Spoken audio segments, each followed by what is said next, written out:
Secretary, please call the roll.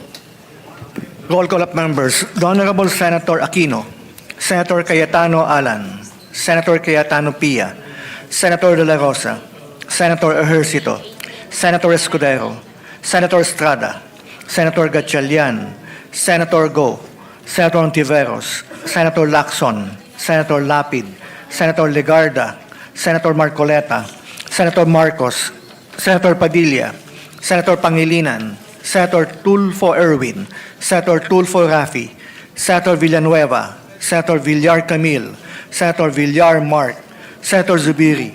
The Senate President is present. With 20 senators present, the chair declares the presence of a quorum. Majority Leader. Mr. President, I move that we dispense with the reading of the Journal of the 27th session, October 1 and 10, 2025, and consider the same as approved. Any objection? Hearing none, the motion is approved. Mr. President, before we proceed with other items of agenda, let us acknowledge guests of the Senate, guests of Senator Bam Aquino, Lucky Calotes, Rose Ann Padama, Lawrence Patrick Vergara, and guests of this representation, Councilor Nico Gonzalez and Barangay Captain Toto Gonzalez from Magalang, Pampanga, and Mayor Sonia Estrella of Balibag, Bulacan and Company. We welcome to the Senate. Yes, we welcome the guests to the Senate. Thank you. Mr. President, I move that we proceed with the reference of business. Secretary, you proceed with reference of business. Messages of the President of the Philippines. Letters of His Excellency President Ferdinand R. Marcos Jr. dated 6 October 2025. Resubmitting for the Senate's consideration and concurrence the following agreements. A. Protocol to amend the Convention on Offenses and certain other acts committed on board aircraft protocol, which was adopted on 4 April 2014 in Montreal, Canada.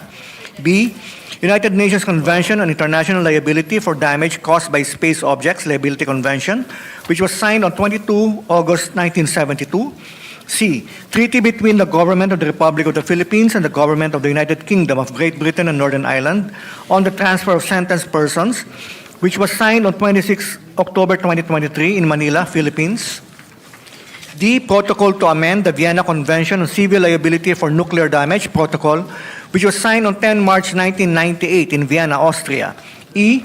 Joint Convention on the Safety of Spent Fuel Management and on the Safety of Radioactive Waste Management, which was signed on 10 March 1998 in Vienna, Austria. F. Convention on Supplementary Compensation for Nuclear Damage, which was signed on 10 March 1998 in Vienna, Austria. G. Convention on Nuclear Safety, which is signed on 14 October 1994. And H. Agreement between the Government of the Republic of the Philippines and the Government of the Kingdom of Cambodia for the elimination of double taxation with respect to taxes on income and the prevention of tax evasion and avoidance, signed on 11 February 2025 in Manila. Referred to the Committee on Foreign Relations. Letter of His Excellency President Ferdinand R. Marcos Jr. dated 25 September 2025, returning without signature the Consolidated Senate Bill Number 1536, House Bill Number 11421, an act strengthening the protection of the Las Piñas Parañaque Wetland Park, including the establishment of its buffer zone and appropriate funds therefore, pursuant to Section 27, Paragraph 1, Article 6 of the 1987 Constitution. The veto message states, the bill transgresses several constitutional provisions, such as the right to due process and non-impairment of contracts under Article 3, Sections 1 and 10 respectively, and the guarantee of autonomy of local government units under Article 10, Section 2. Referred to the Committee on Rules. Messages from the House of Representatives. Letter from the House informing the Senate that on 13 October 2025, it passed House Number 4058, an act appropriating funds for the operation of the Government of the Republic of the Philippines from January 1 to December 31, 2026, in which it requests the concurrence of the Senate. Referred to the Committee on Finance. Letter from the House informing the Senate that on 24 September 2025, it adopted House Concurrent Resolution Number 6, concurrent resolution granting consent to Senate Majority Leader Juan Miguel Migues F. Zubiri to accept the Grand Cordon of the Order of the Rising Sun conferred upon him by the Government of Japan, in which it requests the concurrence of the Senate. To the Archives. Bills on first reading, Senate Number 1434, An act strengthening the mechanism for land use development and infrastructure planning and budgeting for state universities and colleges. Amending for the purpose RA 11396 as the SUC's Land Use Development and Infrastructure Plan, LUDIP Act, by Senator Escudero. To the Committees on Higher and Technical Vocational Education, Public Works, and Finance. Senate Number 1435, an act strengthening local rabies control and prevention by mandating local governments to create local rabies prevention and control committees and to establish local veterinary offices, amending for the purpose RA 9482, otherwise known as the Anti-Rabies Act of 2007, Senator Escudero. To the Committees on Health and Local Government. 1436, an act establishing the comprehensive chemical engineering law and appropriating funds therefore, Senator Ontiveros. To the Committees on Civil Service and Finance. Senate Number 1437, an act providing for comprehensive and responsive civil registration and vital statistics system, amending for the purpose RA 3753 of the Philippine Civil Registry Act of 1930 and providing funds therefore, Senator Ontiveros. To the Committees on Justice and Finance. Senate Number 1438, an act mandating the use of drone monitoring for all government construction projects as a prerequisite for payment, Senator Villar M. To the Committees on Public Works, Science and Technology, and Finance. Senate Number 1439, an act providing for protection of the remittances of overseas Filipino workers, Senator Tulfo R. The Committees on Banks and Migrant Workers. Senate Number 1440, an act providing the criteria in defining the national heroes of the Philippines, prescribing the guidelines and mechanism for their selection, and for other purposes, Senator Lacson. To the Committees on Culture and Finance. Senate Number 1441, the Social Media Fairness and Algorithmic Transparency Act of 2025 by Senator Soto III. To the Committees on Public Information and Science and Technology. Senate Number 1442, an act amending Republic Act Number 4726, otherwise known as the Condominium Act, Senator Ejercito.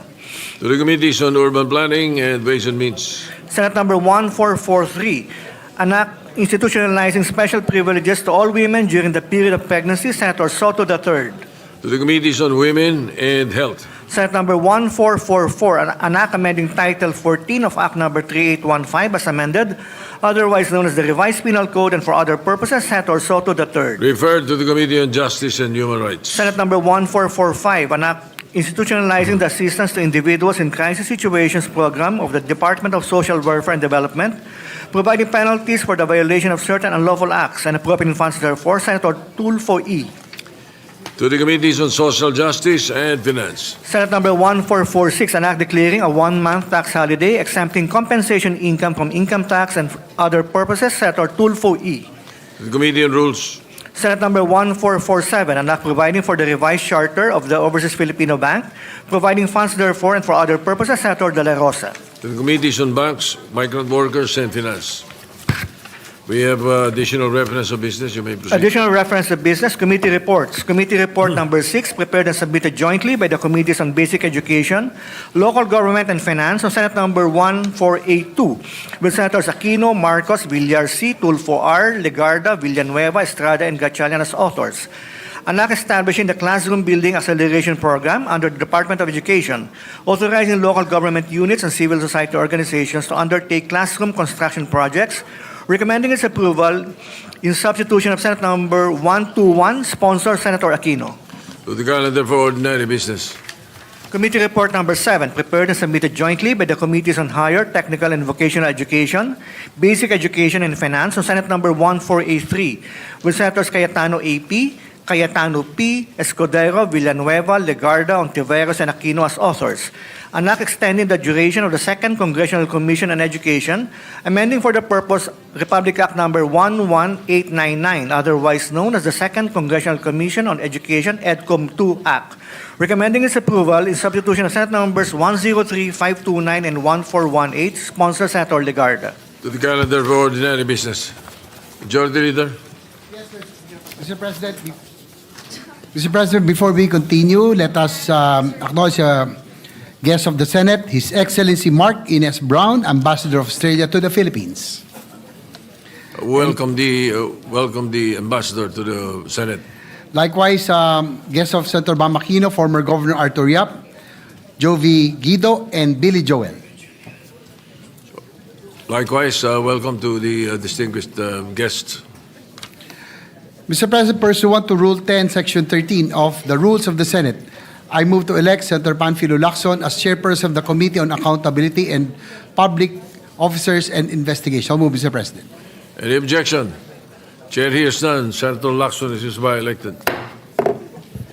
Mr. President, I move that we transfer from the calendar for ordinary business the calendar for special orders committee report number 6 on Senate Bill number 1482. This is the bill on the Classroom Building Acceleration Program or CAP. So move, Mr. President. Any objection? Hearing none, the motion is approved. It's transferred. Mr. President, I move that we consider Senate Bill number 1482 under committee report number 6. Any objection? Hearing none. Motion is approved. Consideration of Senate Bill 1482 is now in order. The Secretary is directed to read the title, only the title, without prejudice to inserting into the records the whole text thereof. An act establishing the Classroom Building Acceleration Program, CAP, under the Department of Education, authorizing local government units and civil society organizations to undertake classroom construction projects. Majority Leader. To sponsor the measure, I move that we recognize Senator Bamakino, the chairperson of the Committee on Basic Education. So move, Mr. President. The Chairman of the Committee on Basic Education, Senator Bamakino, is recognized. You have the floor. Thank you, Mr. President. Mr. President, mga kababayan at kapwa ko Pilipino, magandang hapon po sa ating lahat. The Committee on Basic Education is pleased to present Senate Bill 1482 under Committee Report number 6, otherwise known as an act establishing the Classroom Building Acceleration Program or CAP under the Department of Education, authorizing local government units and civil society organizations to undertake classroom construction projects or the CAP Act. Una po sa lahat, nais po natin pasalamatan ang Philippine Institute of Certified Quantity Surveyors, ang Yellow Boat of Hope, Hope Foundation, ang Atbuhay Foundation, si Architect Peach Buencamino at si Mr. Lucky Calotes or si King Lux para po sa pagdalaw ngayong araw at sa pagsuporta at pag-volunteer dito po sa pagbuo ng ating panukalang batas. Dear friends, our sponsorship of this bill comes at a time when our nation is in crisis. Naibulatlat po ang issue ng maling paggamit ng flood control budget dito po sa Senado at sa Kongreso at nailantad po sa ating lahat ang karumal-dumal na korupsyon sa ating gobyerno. Pero nais po nating ipaalala na may isa pang krisis sa ating bansa.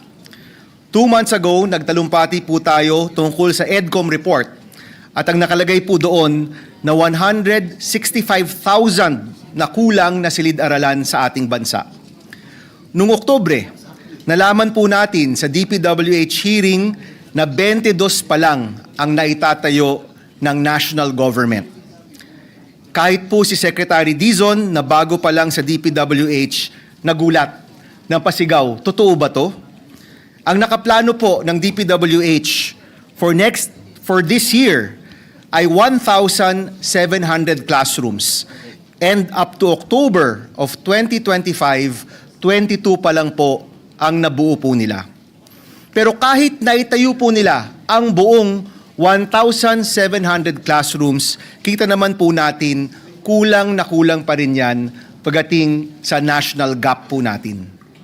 Sinabi ko na po dati na ang hinala po natin mas malaki pa talaga ang kulang.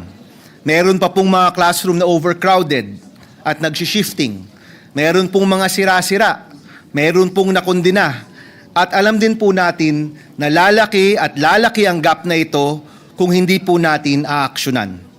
Sa current backlog na 165,000 classrooms, kasama po ang mga classroom na ikokondena at para sa mga bagong estudyante, lalaki at lolobo ang classroom gap natin mula 165,000 magiging 219,000 by 2028 kung hindi po tayo aaksyon. Noong Hulyo, nanawagan po tayo na magsama-sama tayo para tugunan ang krisis sa edukasyon at ilipat na ang pondo para sa flood control patungo po sa edukasyon. Ngayong Nobyembre, nananawagan po muli tayo. Ang kailangan po ng ating bansa at ng ating kabataan, edukasyon at hindi korupsyon. At alam po natin na hindi tayo nag-iisa sa panawagang ito. Marami po dito sumang-ayon, sumuporta, pati po si DepEd Secretary Sani Angara, pati rin po ang Pangulo sumang-ayon sa ating suhestyon na tanggalin ang responsibilidad sa pagtayo ng classroom mula sa DPWH at ibigay sa mga LGU at civic organizations na meron ng karanasan sa pagtayo ng classroom. Mula po noon, halos 800 mayor, 800 po na mayor at LGU official ang nagpahayag ng kanilang suporta para po sa pagpasa ng CAP Act. At naniniwala po tayo na kapag sabay-sabay ang paggawa ng classroom, may tsansa tayong masolusyonan ang napakalaking problemang hinaharap ng ating mga kabataan. Para buuin po ang CAP Act, nagtrabaho po tayo kasama ang iba't ibang grupo para masigurado ang tamang plano, tamang presyo at tamang disenyo ng mga classroom. Sa ating hearing, technical working group session at konsultasyon sa mga NGO, engineer, architect, quantity surveyor at iba pa, naramdaman ko po ang gigil ng taong bayan na mabigyan ng solusyon ang krisis na ito. Sa ating panukalang batas, sinisigurado po natin na sa halip na substandard, overpriced at kulang ang mga silid-aralan, ang pagpapatayo po ng classroom ay dapat, unang-una, nasa tamang presyo at pangalawa, nasa tamang panahon. Una po, tamang presyo. Isa po sa ating pangunahing tanong nung inihain po natin ang batas na ito, kung bakit magkaiba ang presyo ng DPWH doon po sa presyo ng mga LGU at mga NGO. Sa presyo po ng DPWH, mula 2.5 million to 4 million pesos ang bawat classroom. Pagdating sa LGU at NGO, di hamak mas mababa po ang presyo nila. Ang solusyon po sa CAP Act, price ceiling, base po sa disenyo na pinaghirapan ng iba't ibang eksperto sa pribadong sektor. Pasok sa minimum standards ng DepEd pero nasa presyong 1.8 million per classroom po lamang. Average po yan. This is roughly, on average, around 55% less than the original government cost of DPWH. Yung bagong disenyo, standard and specification ng classroom ay may regular review kasama ang mga eksperto mula sa pribadong sektor para maiwasan ang overpricing ng classroom. At naglagay rin po tayo ng probisyon na required isa publiko ng DepEd ang mga dokumento ukol po sa pagtayo ng classroom sa ilalim ng ating batas para mabantayan ng taong bayan ang ilalaan na pera para po sa pagtayo ng silid-aralan. Pangalawa po, second salient feature, sa tamang panahon para sa agarang pagsara ng classroom gap. Tamang presyo, tamang panahon. Binuo po natin ang batas na ito para sa decentralization ng pagtatayo ng classroom. Ibig sabihin po, sa ating panukalang batas, may pagkakataon na magtayo ng classroom ang mga LGU at CSO at hindi na po kailangang hintayin ang DPWH. Bukod po dito, binibigyang prioridad ang pagpapatayo ng classroom sa mga lugar na handa na magpatayo. Ibig sabihin po, mapapabilis ang pagtayo ng classroom dahil sabay-sabay po tayong nagtatrabaho. Uulitin ko po, 165,000 ang classroom gap po natin. At lalawak ang gap po na ito dahil po sa condemned classrooms, population growth, at sa failure to build on time and on target. Dagdag pa po dito ang mga classroom na nasira dahil po sa bagyo at apektado ng mga lindol. Lulobo po ito to more than 200,000 in 3 years kung hindi po tayo gagalaw.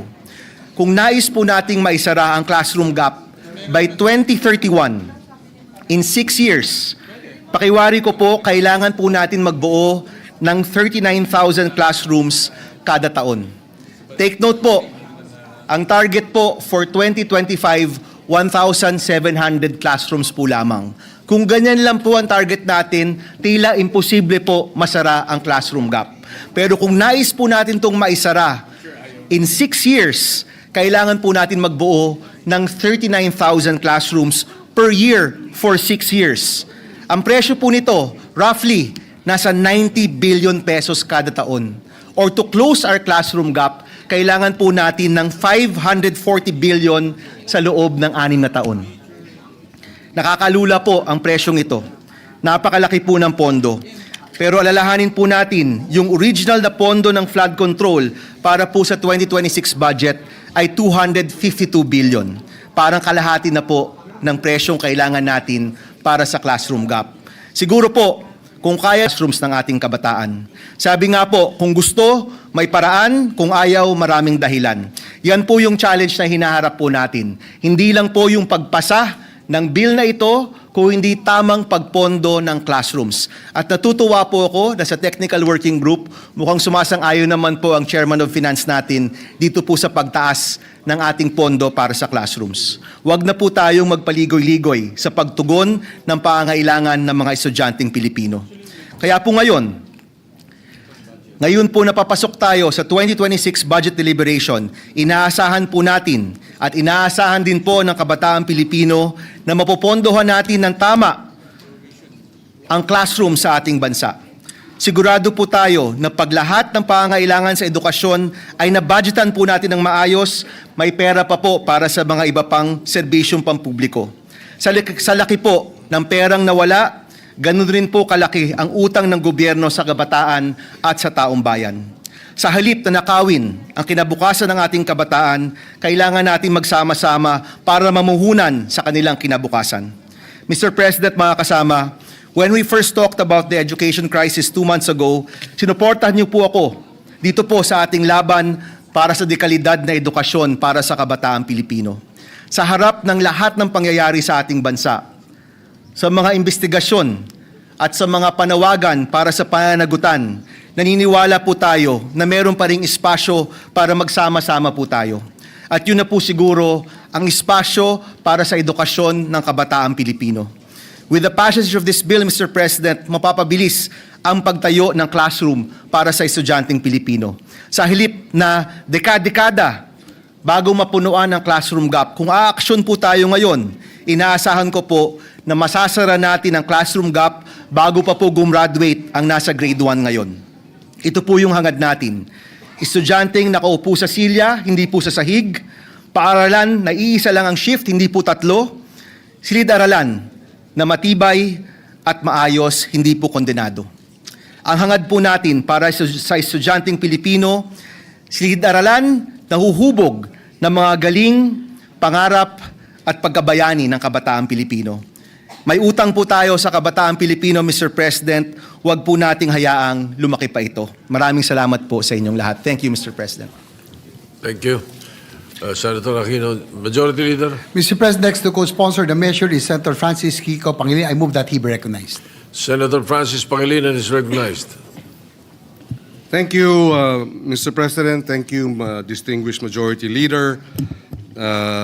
Distinguished colleagues, I rise today to co-sponsor Senate Bill number 1482, the Classroom Building Acceleration Program of our esteemed colleague, Senator Bam Aquino. Sunod-sunod, kaliwat kanan ang mga lindol at bagyo. Winasak ang maraming silid-aralan sa iba't ibang bahagi ng ating bansa. Malinaw na malinaw, kailangang apurahin ang muling pagpapatayo at pagpapalawak ng ating public education infrastructure. Sa maraming bahagi ng Luzon at Visayas, dahil sa nakaraang malakas na bagyo, nadurog ang simbolo ng pag-asa at pagkatuto ang ating mga silid-aralan. Noong bagyong Tino, mahigit 2,000 silid-aralan ang tinamaan at halos 400 ang ganap na nawasak. Libo-libong mga mag-aaral ang nag-aaral ngayon sa mga pansamantalang silungan. Sa gitna ng kaguluhan at kawalan ng katiyakan, ang mga guro naman araw-araw nagpupumilit lumikha ng isang ligtas na kanlungan para sa kanilang mga mag-aaral. Pero hindi nagsisimula ang krisis sa kalamidad. Mas pinalala ito dahil bago pa man nung bagyo at lindol, isiniwalat na ng EDCOM II ang malinaw at kagimbal-gimbal na detalye. Bago pa man ang mga sakunang ito, 165,000 ang mga silid-aralan na backlog sa ating mga classroom. Sa nakaraang pagdinig ng budget ng DPWH dito sa ating dito sa Senado, nabanggit na 22 classrooms lamang ang napatayo ngayong 2025. Hindi ito simpleng mga numero.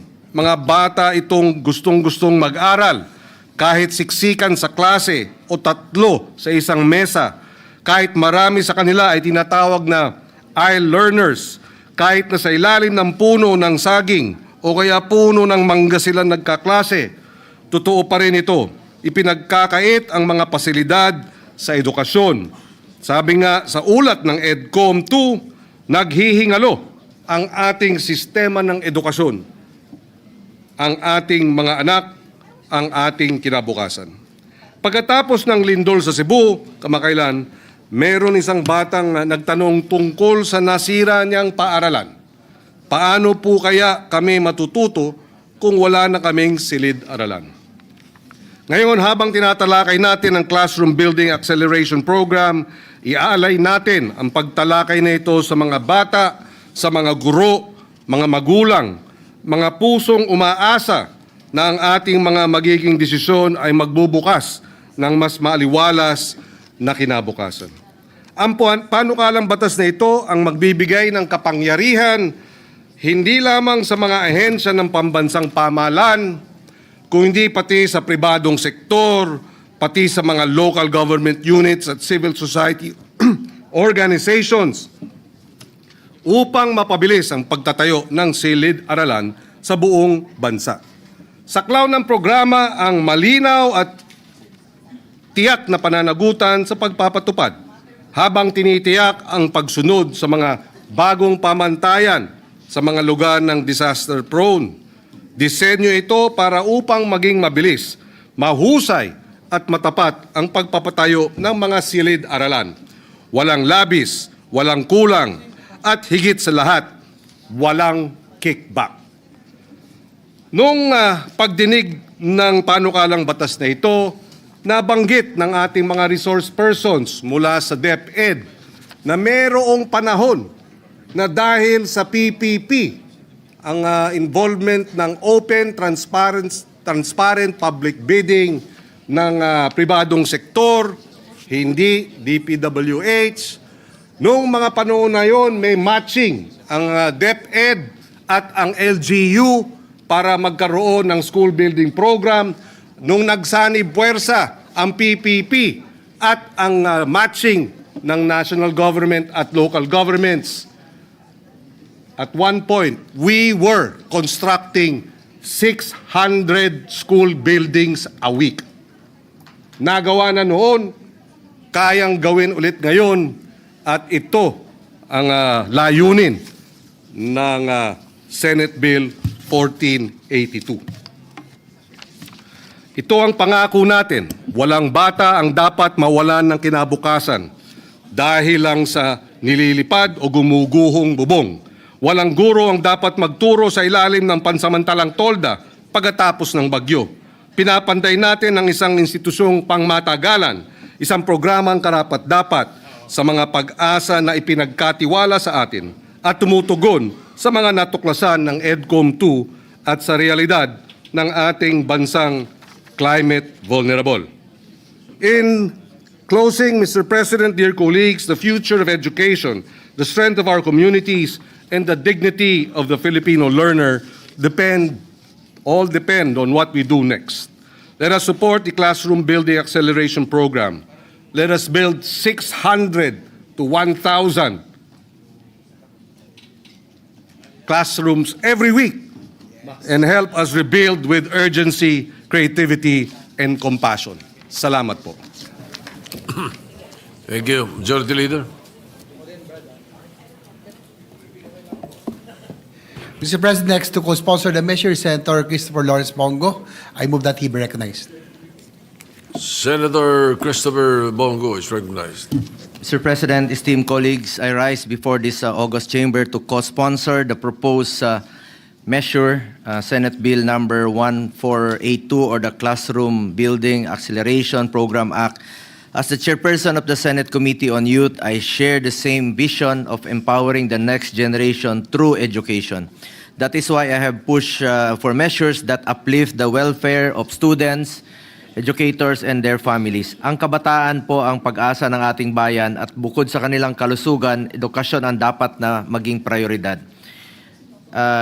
Hindi po lingid sa kaalaman ng marami na ang kakulangan sa silid-aralan ang isa sa pinakamalaking problema na kinakaharap ng sektor ng edukasyon.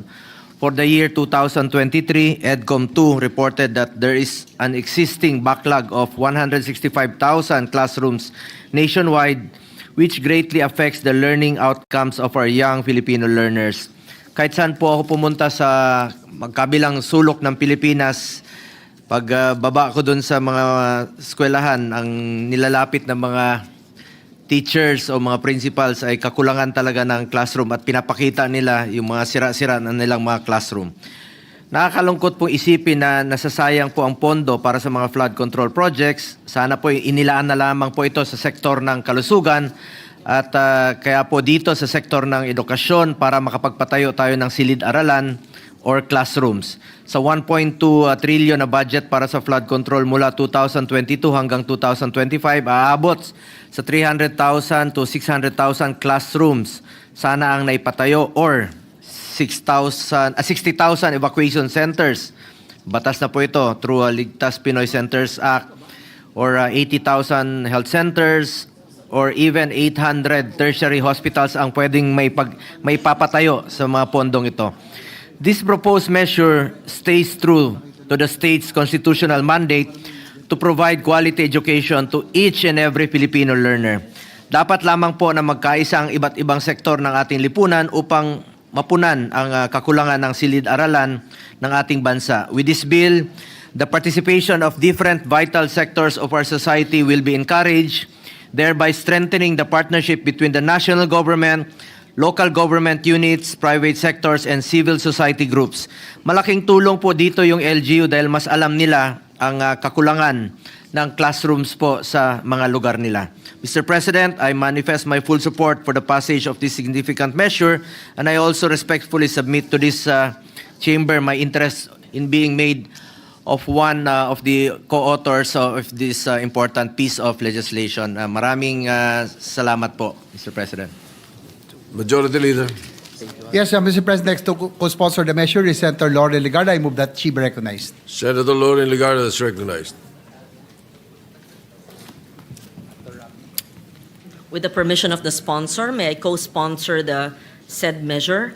Mr. President, distinguished colleagues, in the past days, communities across several regions braced for the impact of Typhoons Tino and Juan. Preliminary reports by the Department of Education indicate that at least 312 schools in Bicol, Calabarzon, and the Cordillera Administrative Region sustained significant damage. When the waters recede and families return, many students in affected areas will find their classrooms flooded, compromised, or no longer structurally sound. This is not an isolated event. It reflects a long-standing structural problem. The national classroom backlog remains large and persistent, accumulated over decades of population growth, recurrent disaster exposure, natural deterioration of school buildings, and uneven quality and capacity in infrastructure delivery. Why does this matter?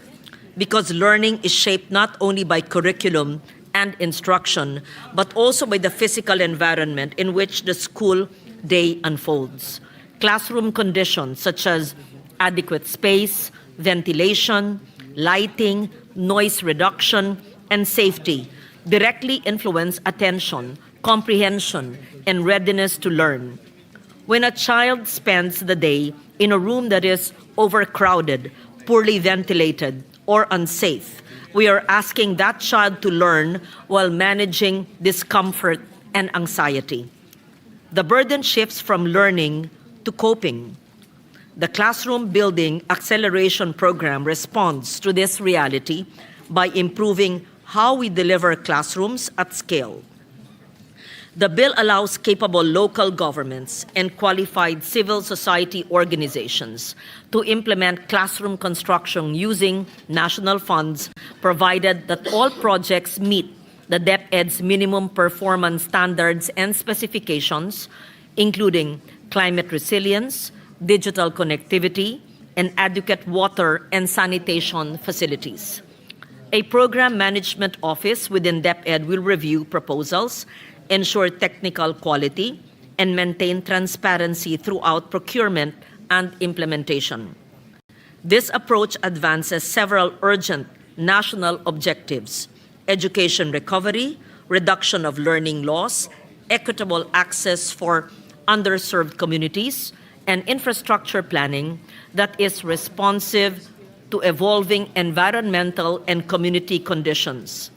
It ensures that the classrooms we build are not only numerous, but also structurally sound, context appropriate, and suited for the climate future we already live in. I thank the sponsor for this measure, Senator Bam Aquino, for championing this measure. And at the appropriate time, I would like to learn more about the cost of classrooms, which was flashed on screen, and know about the NEP and GAB provision for classrooms and the backlog to date, and how the measure, assuming we pass it before the December break, could be applied and reduce the backlog for 2026. At the same time, I would like to know, just in advance, to inform the sponsor, I will be asking about how the divisions or the allocation for classrooms in every region, province, and district is allocated based on the NEP, seeing the lack of equitable distribution and the lack of parity, having reviewed the NEP revised and the GAB for 2026. Thank you, Mr. President. You have the figures. Oh, ano daw yun? Unfailing.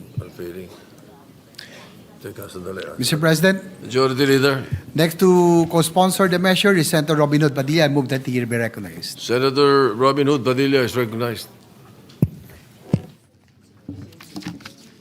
Maraming salamat po, Ginoong Pangulo, at sa ating pinunong mayorya.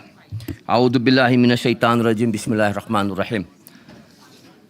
Mga mahal kong kasama, Ginoong Pangulo, ang aking pagbisita sa mga paaralan mula Tawi-Tawi hanggang Apare, paulit-ulit ko pong nakikita ang kakulangan sa silid-aralan.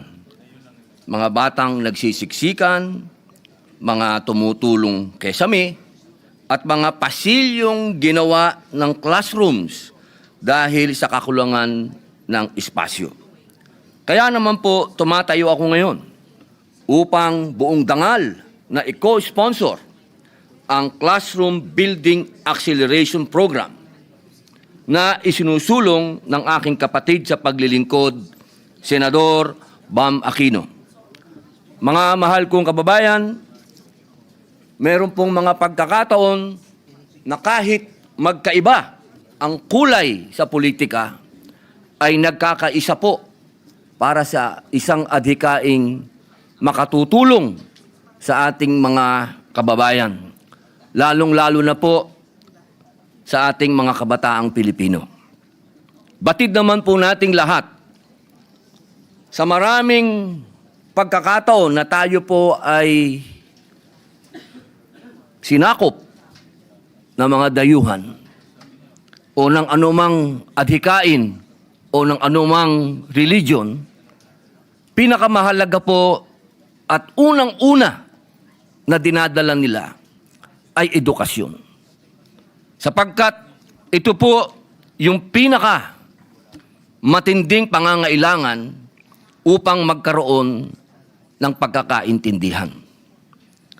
Kaya po, inihingi ko po sa aking mga kasama na suportahan po natin ang panukala na ito ng aking kaibigan na si Senador Bam Aquino upang ang atin pong kabataan ay makasabay. Huwag pong maiwan sa takbo ng mundo, sa pagalingan. Alam naman po natin, hindi po kaila na marami pong mga bansa na makapangyarihan, yaan pong nagsasamantala sa mga katulad natin na bansa.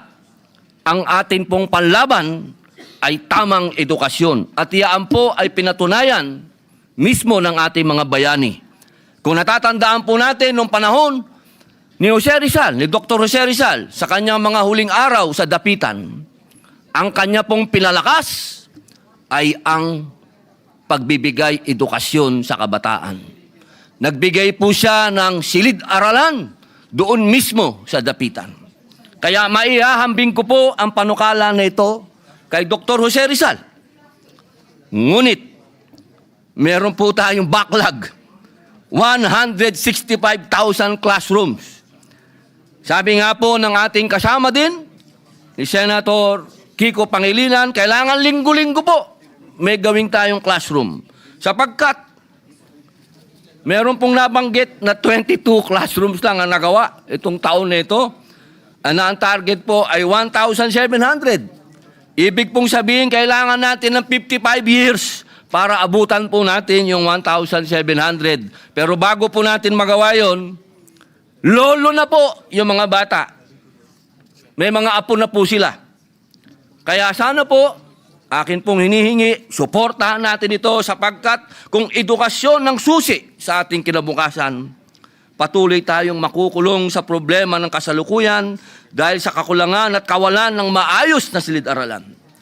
Naniniwala po ako na ang CAP-Act ay tunay na makapagbibigay ng solusyon sa suliraning ito.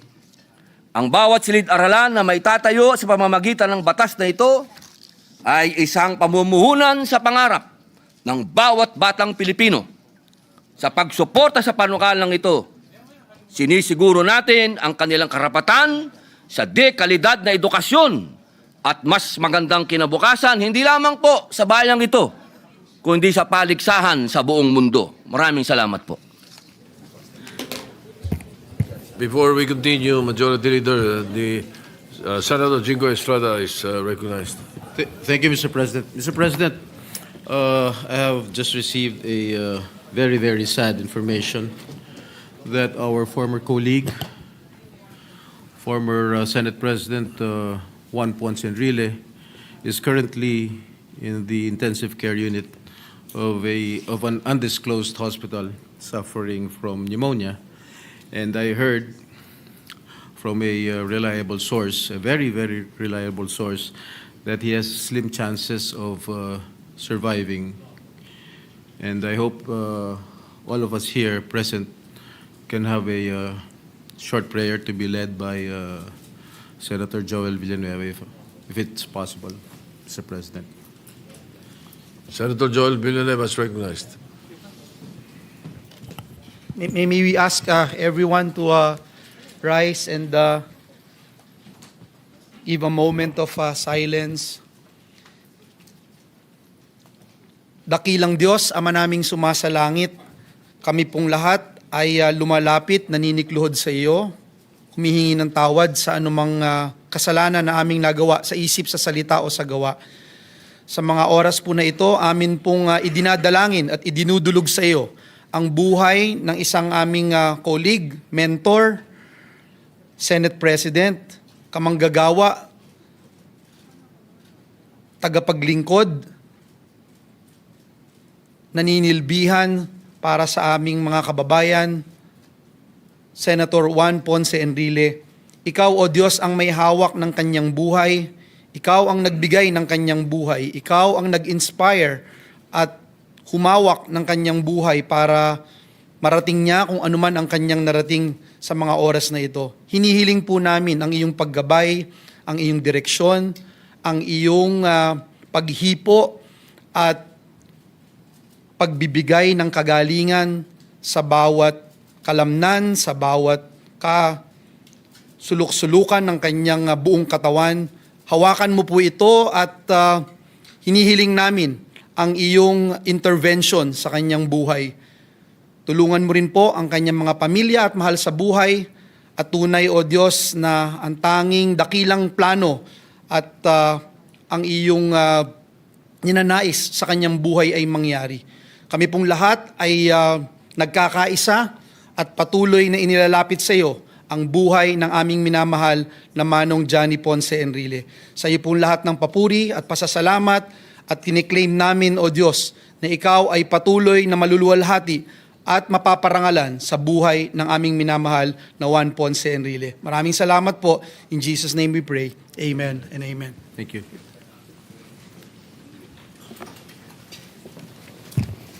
Majority Leader. Yes, Mr. President, next to co-sponsor the measure is Senator Raffy Tulfo. I move that he be recognized. Senator Raffy Tulfo is recognized.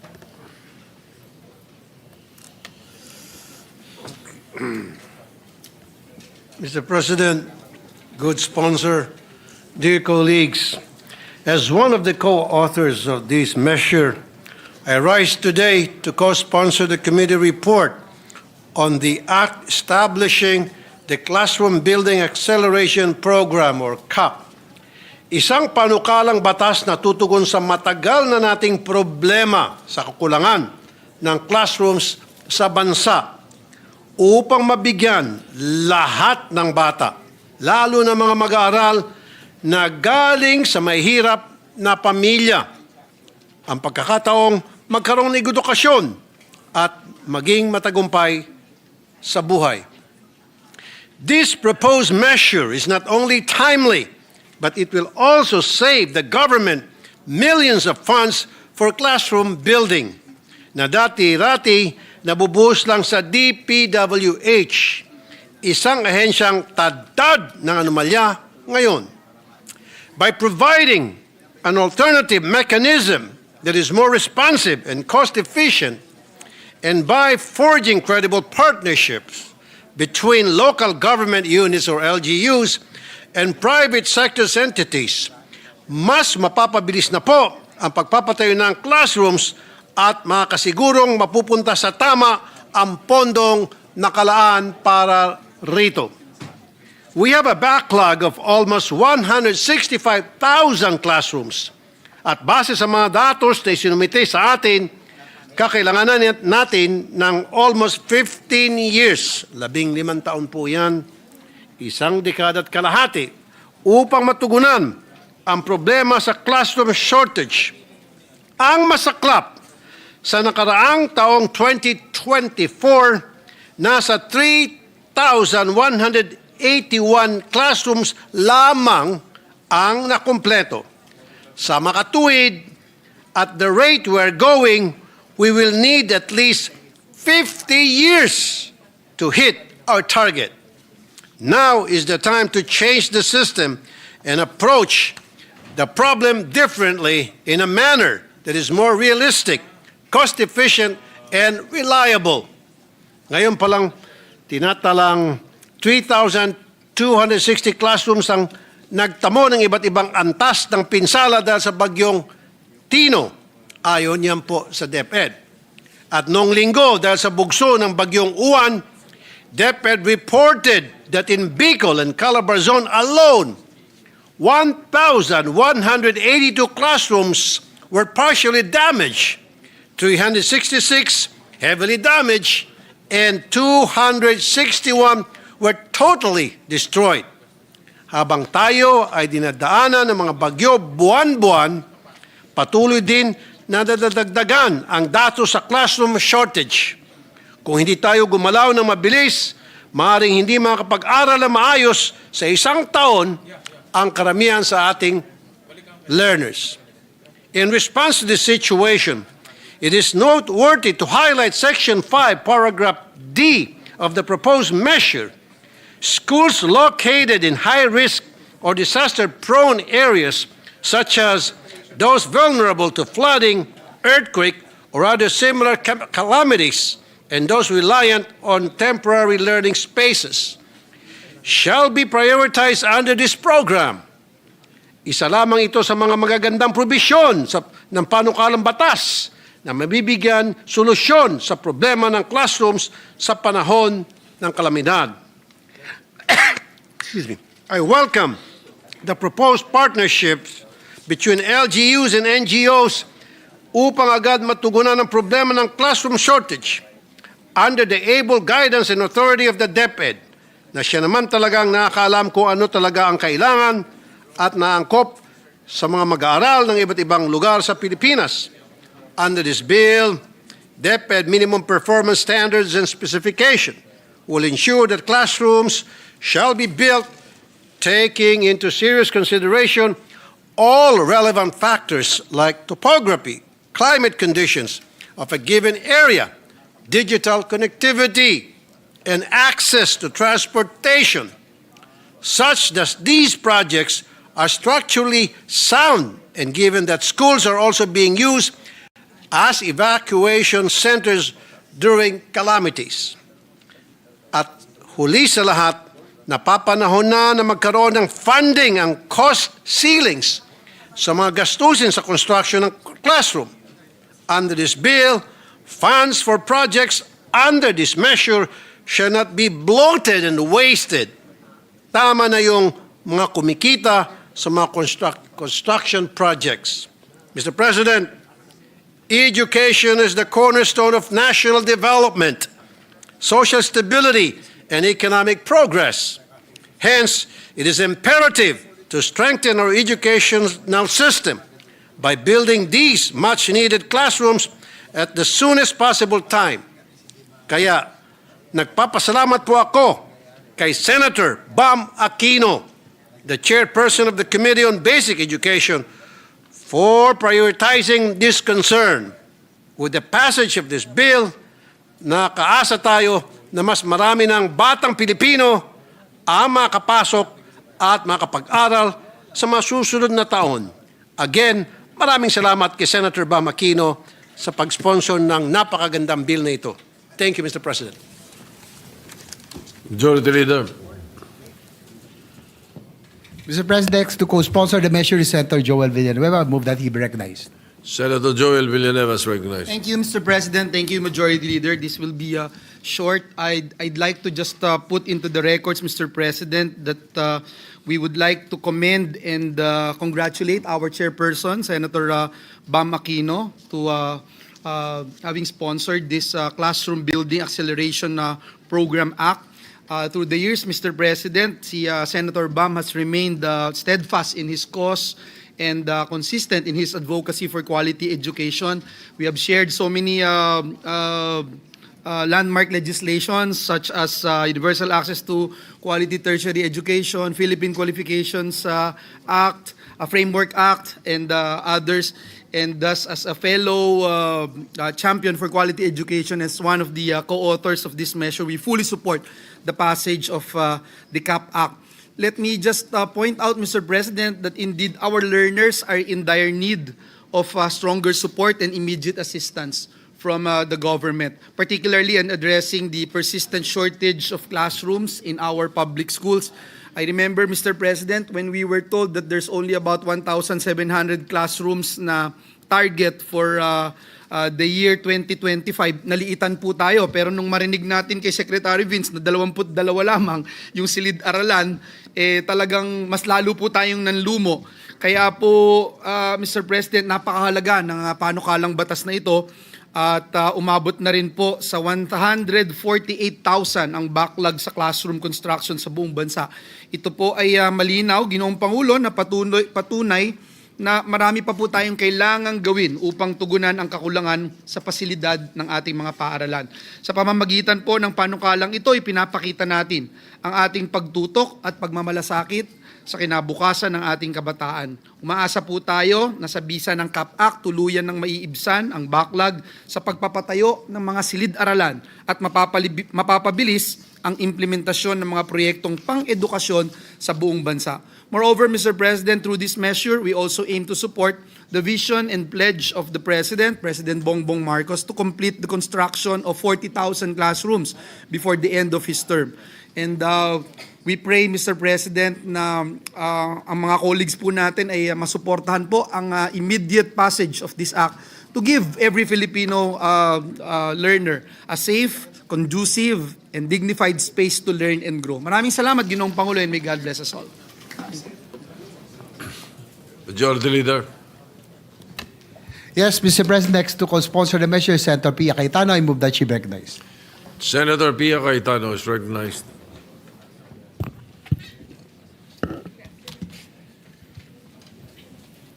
Thank you, Mr. President. Today I rise to co-sponsor Senate Bill number 1482 under Committee Report number 6. This bill seeks to address the country's classroom shortage by authorizing eligible LGUs and the civil society organizations to implement classroom construction projects using government funds complementing existing DepEd infrastructure programs. The shortage of classrooms have been a perennial problem in our education system, and I have long advocated for the acceleration of classroom constructions. In 2022, as the Senior Vice Chair of the Committee on Finance, handling the budget of education, I presented data during our DBCC briefing on classroom shortage. The classroom shortage was then 127. Can I wait for the slide to be shown? The classroom shortage was then 127,039. The budget needed to build these classrooms was 317 billion. The budget allotted in the NEP was only 5.92 billion. So from 317 needed, 5.92 billion. And with this budget, it would take us 60 years to fill the gap. My bold proposal then at the start of this administration was to consider closing the classroom gap by budgeting 52 billion per year. Sounds like a lot, right? But nowadays, we know that 52 billion can be produced pag kailangan pala. At mukhang mas madali kung may mali siya. Sorry, I had to say that as part of this speech because that's how people understand these numbers these days. So here we are, 3 years later. Just a few weeks ago, I also presented in the DBCC briefing hearing. According to the DepEd, the classroom shortage is now 165,000. So from 3 years ago na 127,000, ngayon 165,000 na. Kasi marami pa rin tayong mga anak, mga kababayan. Budget needed to fill the shortage is 412.50 billion. So nadagdagan na ng around 100 billion. And the budget in the NEP for 2026 is 13.25 billion. So with this year's budget and with a cost of 2.5 million per classroom, only 5,300 classrooms will be built. I will repeat. What is needed is 165,000, and what will be built based on this year's budget is 5,300 classrooms. With a similar budget, it will take more than 31 years to fill the gap. This shortage means that millions of Filipino students continue to study in congested, makeshift, or unsafe learning conditions that hinder learning outcomes. To repeat, and I just would like to emphasize this, in 2023, the budget for classrooms in the GAA was 15.60 billion. This is the General Appropriations Act. In 2024, it was 24.70 billion, and in 2025, it was 13.25 billion. So barely a sliver of what was needed. As chairperson of the Committee on Sustainable Development Goals, Innovation and Futures Thinking, I foresaw the opportunity the pandemic presented and the shift to online classes. While our students were at home, I proposed that we take advantage of that period and push for school building, repairs, and rehabilitation. However, our studies revealed that there was low utilization of funds by the DPWH, many other problems, including lack of preparation of the land, lack of buildable space in the most congested areas where the classrooms were most needed. These issues continued through the years. It was a missed opportunity, Mr. President, because that would have been the perfect time to address our classroom backlog, an effort that could have significantly reduced the numbers we are grappling with today. As Senior Vice Chairperson of the Committee on Finance that handles the budget of DepEd, that has handled the budget of DepEd for 6 years, our committee was able to assess how we could allocate more resources toward classroom construction. We pushed for the augmentation of the budget for classroom construction, repairs, and rehabilitations. In the NEP, we had allocations for budget repairs that were not fully funded, and we felt that these were very low-hanging fruits because it would take less to repair these classrooms. As mentioned earlier, we had consistently pointed out that with the limited budget under the Basic Education Facility Fund, it would take years for this gap to be addressed. Recognizing that many existing school buildings are already in disrepair, we also advocated for more rehabilitation and retrofitting. In several budget deliberations, we emphasized the need for climate-resilient school infrastructure, facilities that are safe, inclusive, and conducive to learning for all students. Closing the gap in the classroom shortage helps us achieve the following Sustainable Development Goals, particularly SDG 1, no poverty, SDG 3, good health and well-being, SDG 4, quality education, SDG 6, clean water and sanitation, SDG 8, decent work and economic growth, SDG 9, industry, innovation, infrastructure, SDG 10, reduce inequalities, SDG 11, sustainable cities and communities. By accelerating the classroom construction, we are not only investing in building, we are investing in human capital and in the learning environment that nurtures the next generation. This program must not only fill present gaps, but it must also anticipate the future of learning. That means classrooms designed for blended learning, for energy efficiency, and for climate adaptation, especially in flood or typhoon-prone areas. We'd like to thank our chairperson, Senator Bam Aquino, for prioritizing this bill. Let us make the Classroom Building Acceleration Program not just a response to a backlog, but a vision for the future of Philippine education. Thank you, Mr. President. Majority Leader. Yes, Mr. President. Next to co-sponsor is Senator Win Gatchalian. Move that he be recognized. Senator Sherwin Gatchalian is recognized. Thank you, Mr. President. First and foremost, let me congratulate and commend Senator Bam Aquino for coming up with this very novel but very timely concept. Nasabi ho ni Senator Pia na talagang napakalaki po ang backlog natin sa classrooms. 160,000 ang kailangan natin para mahabol lang yung backlog natin sa classrooms. And that will cost approximately about 400 billion pesos. So, kahit na mayroon tayong 400 billion pesos, Mr. President, hindi naman may implement kaagad because of absorptive capacity of the Department of Education. So, the CAP program will liberalize the implementation of classrooms in our country, allowing local governments to build classrooms all at the same time. Yun po yung maganda dito. Pwedeng sabay-sabay ho nagko-construct ang mga local government units para sabay-sabay rin natatapos. They can also tap the private sector to build dahil nakita ho natin sa hearing na mas mura ang private sector pagko-construct ng mga classrooms. So we can tap CSO. And we can also come up with innovative modalities such as PPP para pumahabol natin yung 165,000 na backlog natin. So, Mr. President, let me again thank and congratulate our chairman of the Basic Education Committee for coming up with this very timely concept. And a more extensive co-sponsorship speech will be submitted to the body to be inserted into the records, Mr. Chairman. Thank you. Majority Leader. Mr. President, next to co-sponsor the measure is Senator Erwin Tulfo. Senator Erwin Tulfo is recognized. Mr. President, distinguished colleagues, I rise today to express my full support as co-sponsor of Senate Bill number 1482 under Committee Report number 6, which seeks to establish the Classroom Building Acceleration Program or CAP under the Department of Education. Nung ako po ay bumoto noong nakarang eleksyon, isa sa mga hindi ko po makakalimutan ay ang kalunos-lunos na kalagayan po ng ating mga silid-aralan. Mainit, siksikan, at minsan pa ay kulang sa upuan. Sa ganitong kalagayan, mahirap asahan na matuto ng maayos ang ating mga kabataan, Mr. President. Sa panukalang ito, binibigyan kapangyarihan ng mga lokal na pamahalaan at mga civil society organizations na makibahagi sa pagpapatayo ng mga silid-aralan.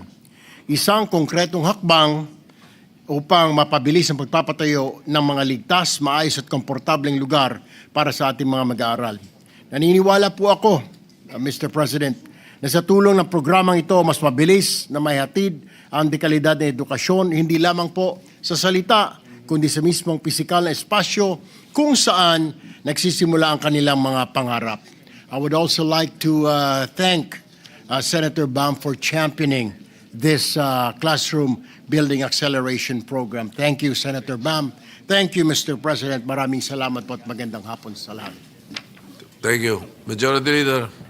Yes, Mr. President. Last to co-sponsor the measure is this presentation. May I be recognized, Mr. President? Yes, the acting Majority Leader is recognized, Senator J.B. Ersto. Mr. President, my dear colleagues, good afternoon. It is an honor to rise today to co-sponsor Senate Bill number 1482 under Committee Report number 6 or the Classroom Building Acceleration Program authored by the gentleman from Tarlac, Senator Bam Aquino. Batid po natin na sa kasalukuyan, isa sa pinakamabigat na suliranin kinakaharap ng ating bansa sa sektor ng edukasyon ay ang malaking kakulangan sa silid-aralan ng ating mga pampublikong paaralan. This shortage directly affects the quality of learning and the dignity of our students and teachers alike. At napapanahon na po ang isang whole-of-nation approach upang tugunan at bigyan ng solusyon ang krisis na ito. Recognizing the magnitude of a classroom backlog, we acknowledge the necessity of forging stronger partnerships with the local government units and the private sector to expedite classroom construction nationwide. Through the implementation of the Classroom Building Acceleration Program, we aim to intensify, coordinate the efforts, and mobilize additional resources to ensure the timely delivery of adequate and quality learning spaces for all students. Pinasasalamatan natin si Senator Bam for championing the bill that seeks to address the glaring shortage of classrooms in the country. You have our full and unwavering support ensuring that this vital legislative measure is passed into law as soon as possible. Kaugnay nito, patuloy din po nating isinusulong ngayong 20th Congress ang Senate Bill number 2 o tinatawag na Master Plan for Infrastructure and National Development Act. Layunin na panukalang ito na magtakda ng isang pangmatagalang bisyon at strategiya para sa infrastruktura upang masiguro na mga pangunahing social structures kagaya ng mga silid-aralan at iba pang pasilidad pang-edukasyon ay bahagi ng isang maayos na master plan na itataguyod ng tuloy-tuloy tungo sa pag-unlad sa mga susunod na henerasyon. Mr. President, for every classroom that we build, we also build opportunities. We open doors for learning, growth, and hope. Providing access to education is one of the greatest equalizers of society. At kapag may maayos na mga silid-aralan, may pantay na pagkakataon ng bawat Pilipino na abutin ang kanilang pangarap at makapag-ambag sa pag-unlad ng ating bansa. Mr. President, sa pagpasa natin ng panukalang ito, sabay-sabay tayong nagtatanim ng pag-asa at isang mas maginhawang bukas para sa minamahal na Pilipinas. With the permission of the sponsor, this representation would like also to be co-author of the bill. Thank you, Mr. President. Thank you. Majority Leader. Mr. President, Senators Mark Villar and Jigo Isa would like to insert to the records their co-sponsorship speech for Senate Bill number 1482. So inserted into the records. Mr. President, I move that we suspend consideration of Senate Bill number 1482. You know, with the number of sponsors and co-authors of this measure, it might as well pass it today. But nevertheless, because we have to follow the rules, we will have to suspend consideration and approve it afterwards. Yes, Senator Bam Aquino is recognized. Before I act on the motion. Yes, Mr. President, I'd just like to thank our colleagues sa napakarami pong sumusuporta. Maraming salamat po.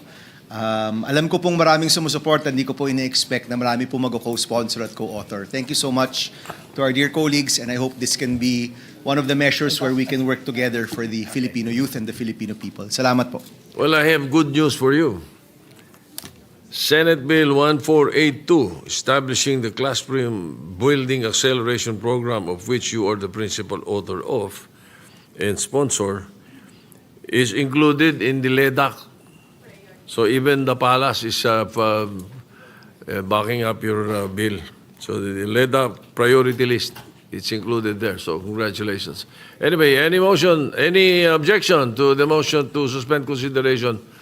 Hearing none, the consideration of the motion of the bill is suspended at this point. Yes, Mr. President, our Senate President pro tempore would like to make a manifestation or he would like to interpret in the next once we resume yes. consideration All right. on this measure. We will place that on record as soon as you schedule it. As soon as you schedule it for interpellation. Mr. President, Senator Raffy Tulfo is seeking the floor for a manifestation. He will be making a report on his IPU mission, Mr. President. Senator Raffy Tulfo is recognized. Thank you, Mr. President. I'm glad to report back to the plenary my accomplishments in the recently concluded 151st IPU Assembly, which took place in Geneva, Switzerland on October 19 to 23. In attendance at the Assembly with me were Senator Erwin Tulfo as the head of the delegation and Senator Aimee Marcos, with the team upholding humanitarian norms and supporting humanitarian action in times of crises. I met with my counterpart delegates from Japan, Cambodia, and Myanmar and exchanged views on how we can further strengthen our government's friendship and cooperation. I also took this trip as an opportunity to meet and greet our kababayans working and living in Switzerland and France. Bilateral meetings in Japan. On the sidelines of the IPU Assembly, Senator Erwin and I met with Honorable Fuji Kazuhiro, who is a member of the House of Councilors of Japan. Bilang Chairman ng Senate Committee on Migrant Workers, pinasalamatan po natin si Honorable Kazuhiro dahil sa magandang pagtrato ng Japanese employers sa 50,706 OFWs na nasa Japan, na malaki ang naitutulong sa ekonomiya ng Pilipinas sa pamagitan ng kanilang remittances. Isa sa mga napag-usapan po namin ang aging population ng Japan at aking pong inirekomenda kay Honorable Kazuhiro ang posibilidad na magbukas na mas marami pang employment opportunities para sa Pilipino nurses and caregivers. Lalo na ang Pilipinas ay kilala bilang isang bansa na mapagkalinga at marunong manasakit sa mga nakakatanda. We also discussed Japan's public mass transit system, and Honorable Kazuhiro mentioned that Japan has manpower shortage in the transport sector.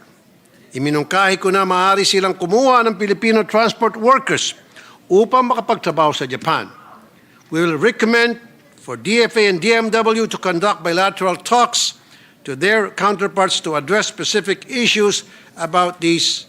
At akin po itong tututukan, Mr. President. Bakit walang mga videos? Nasaan? Kanina pa wala. Cambodia. Nakipagpulong din po ako kina First Vice President Och Burit at T. Sokun ng National Assembly of Cambodia upang talakayin ang problema sa human trafficking ng mga Pilipino sa Cambodia.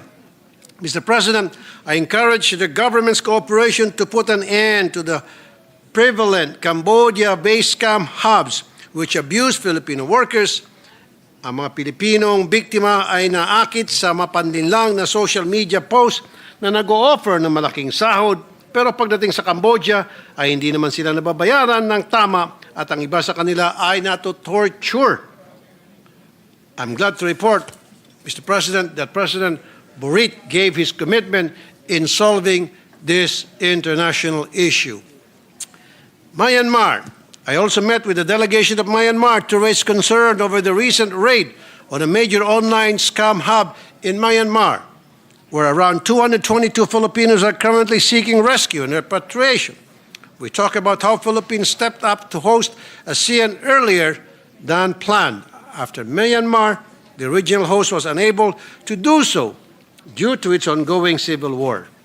Dahil sa patuloy na conflict at lumalalang humanitarian crisis, ipinahayag ko na ang kaligtasan at kapakanan ng mga OFWs sa Myanmar. Ang isa sa aking mga prioridad at sana sa tulong ng kooperasyon ng mga bansa sa ASEAN ay tuluyang mabawasan at mapigilan ang mga operasyon ng mga online scam hubs.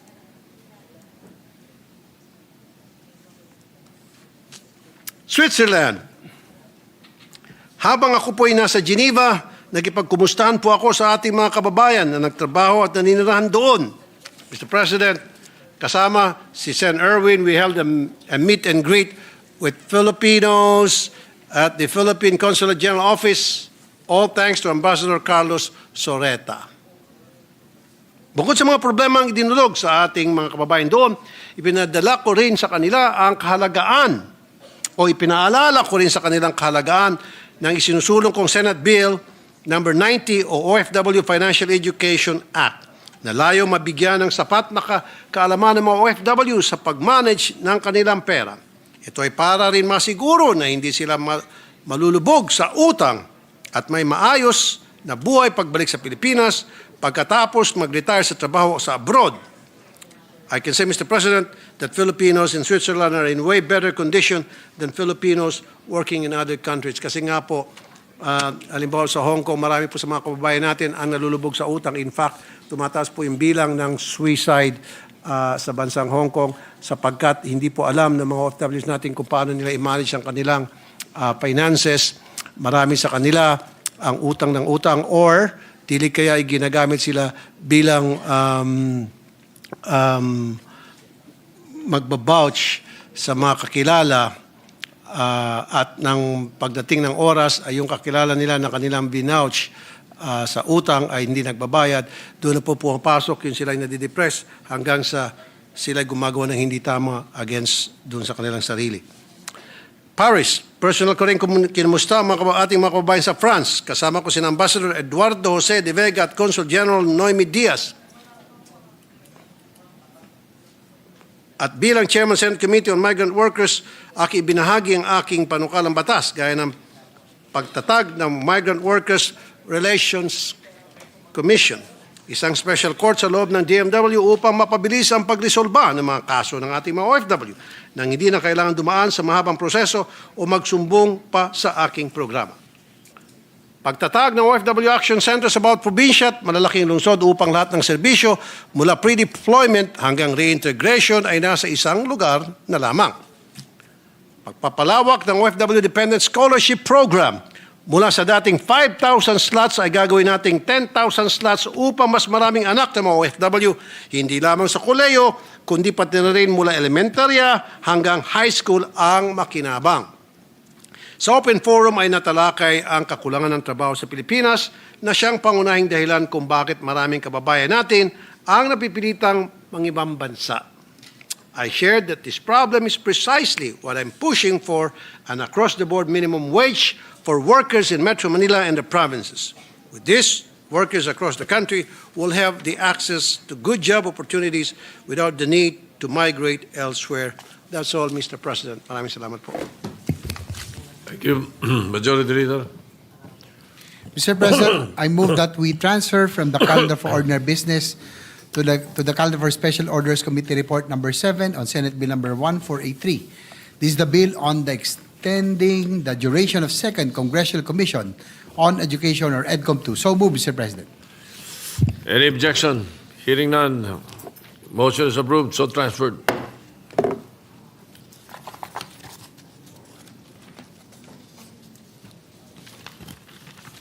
Mr. President, I move that we consider Senate Bill number 1483 under committee report number 7. Any objection? Hearing none, consideration of Senate Bill 1483 is now in order. The Secretary is directed to read only the title of the bill without prejudice to inserting into the records the whole text thereof.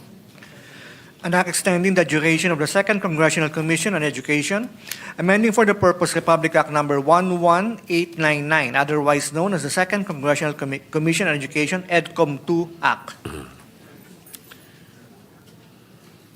Majority Leader. To sponsor the measure, I move that we recognize Senator Lauren Legarda, the chairperson of the Committee on Higher Technical and Vocational Education. So moves, Mr. President. Hearing no objection, Senator Lori Legarda is recognized to sponsor the measure.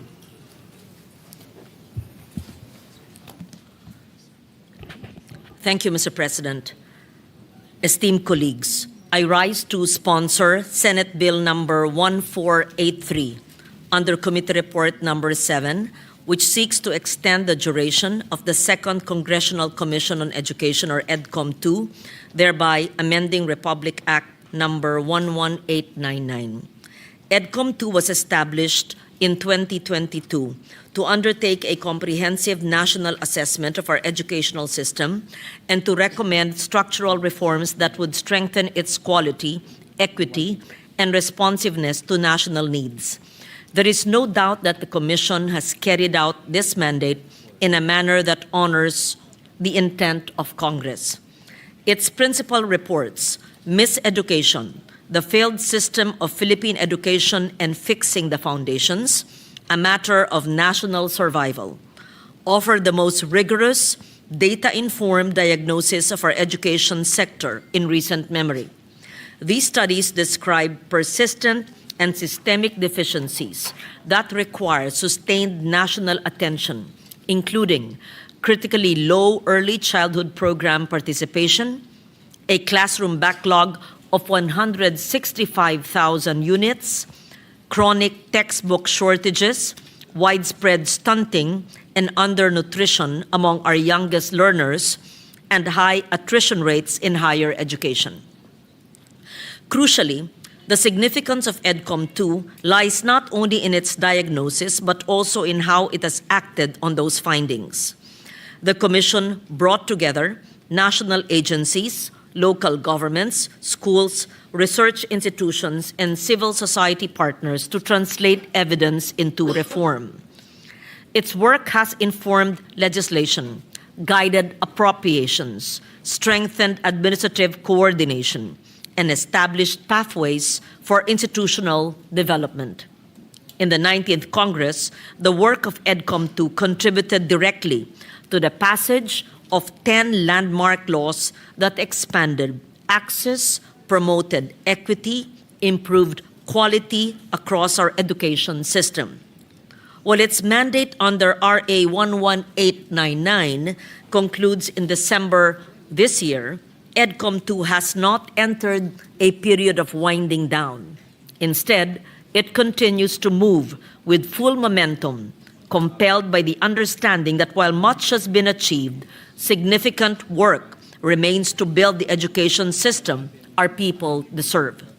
Currently, the Commission is developing several measures, including those identified as priority bills under the Legislative Executive Development Advisory Council, or LEDAC, for the 20th Congress.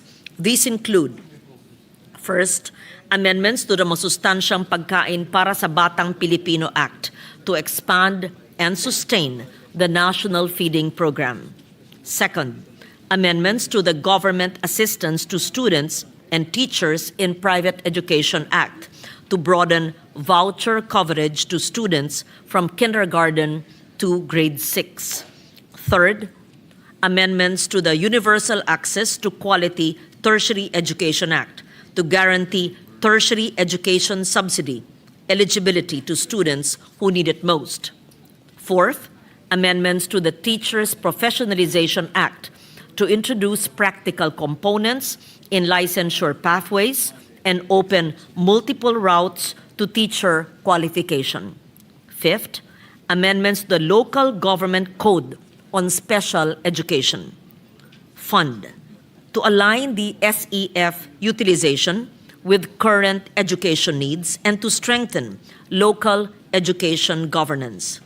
And six, Classroom Building Acceleration Program Bill, just sponsored now and championed by EDCOM II co-chair Senator Bam Aquino, to close the classroom gap and to ensure adequate learning spaces nationwide.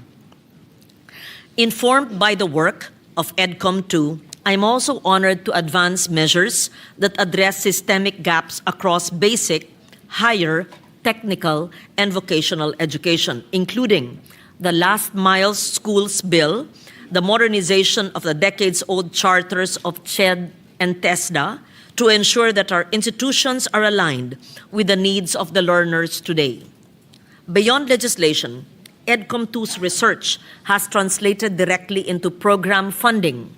Its recommendations on early childhood development resulted in an allocation of 1 billion pesos in the 2025 General Appropriations Act for the establishment of child development centers in 328 low-income local government units and 80 million pesos in scholarship support for the professional development of child development workers. The Commission also identified long-standing misalignment in professional education and licensure policies across CHED, TESDA, and the Professional Regulation Commission. This finding led to the creation of a tripartite council last month to harmonize curricula, training regulations, and licensure standards under a coherent national framework. Further, the Commission conducted hearings on education delivery in the Bangsamoro Autonomous Region in Muslim Mindanao, which underscored the need to clarify the respective responsibilities of national agencies and the regional government in implementing essential education and nutrition programs. Policy recommendations to strengthen coordination are now being refined. EDCOM II also served as a convener, bringing together DepEd, CHED, and TESDA in a historic first joint meeting to address system-wide reforms. As noted by TESDA Director General Jose Francisco Kiko Benitez, the Commission's evidence-based work encouraged agencies to move beyond their own little silos and work towards a more integrated education system.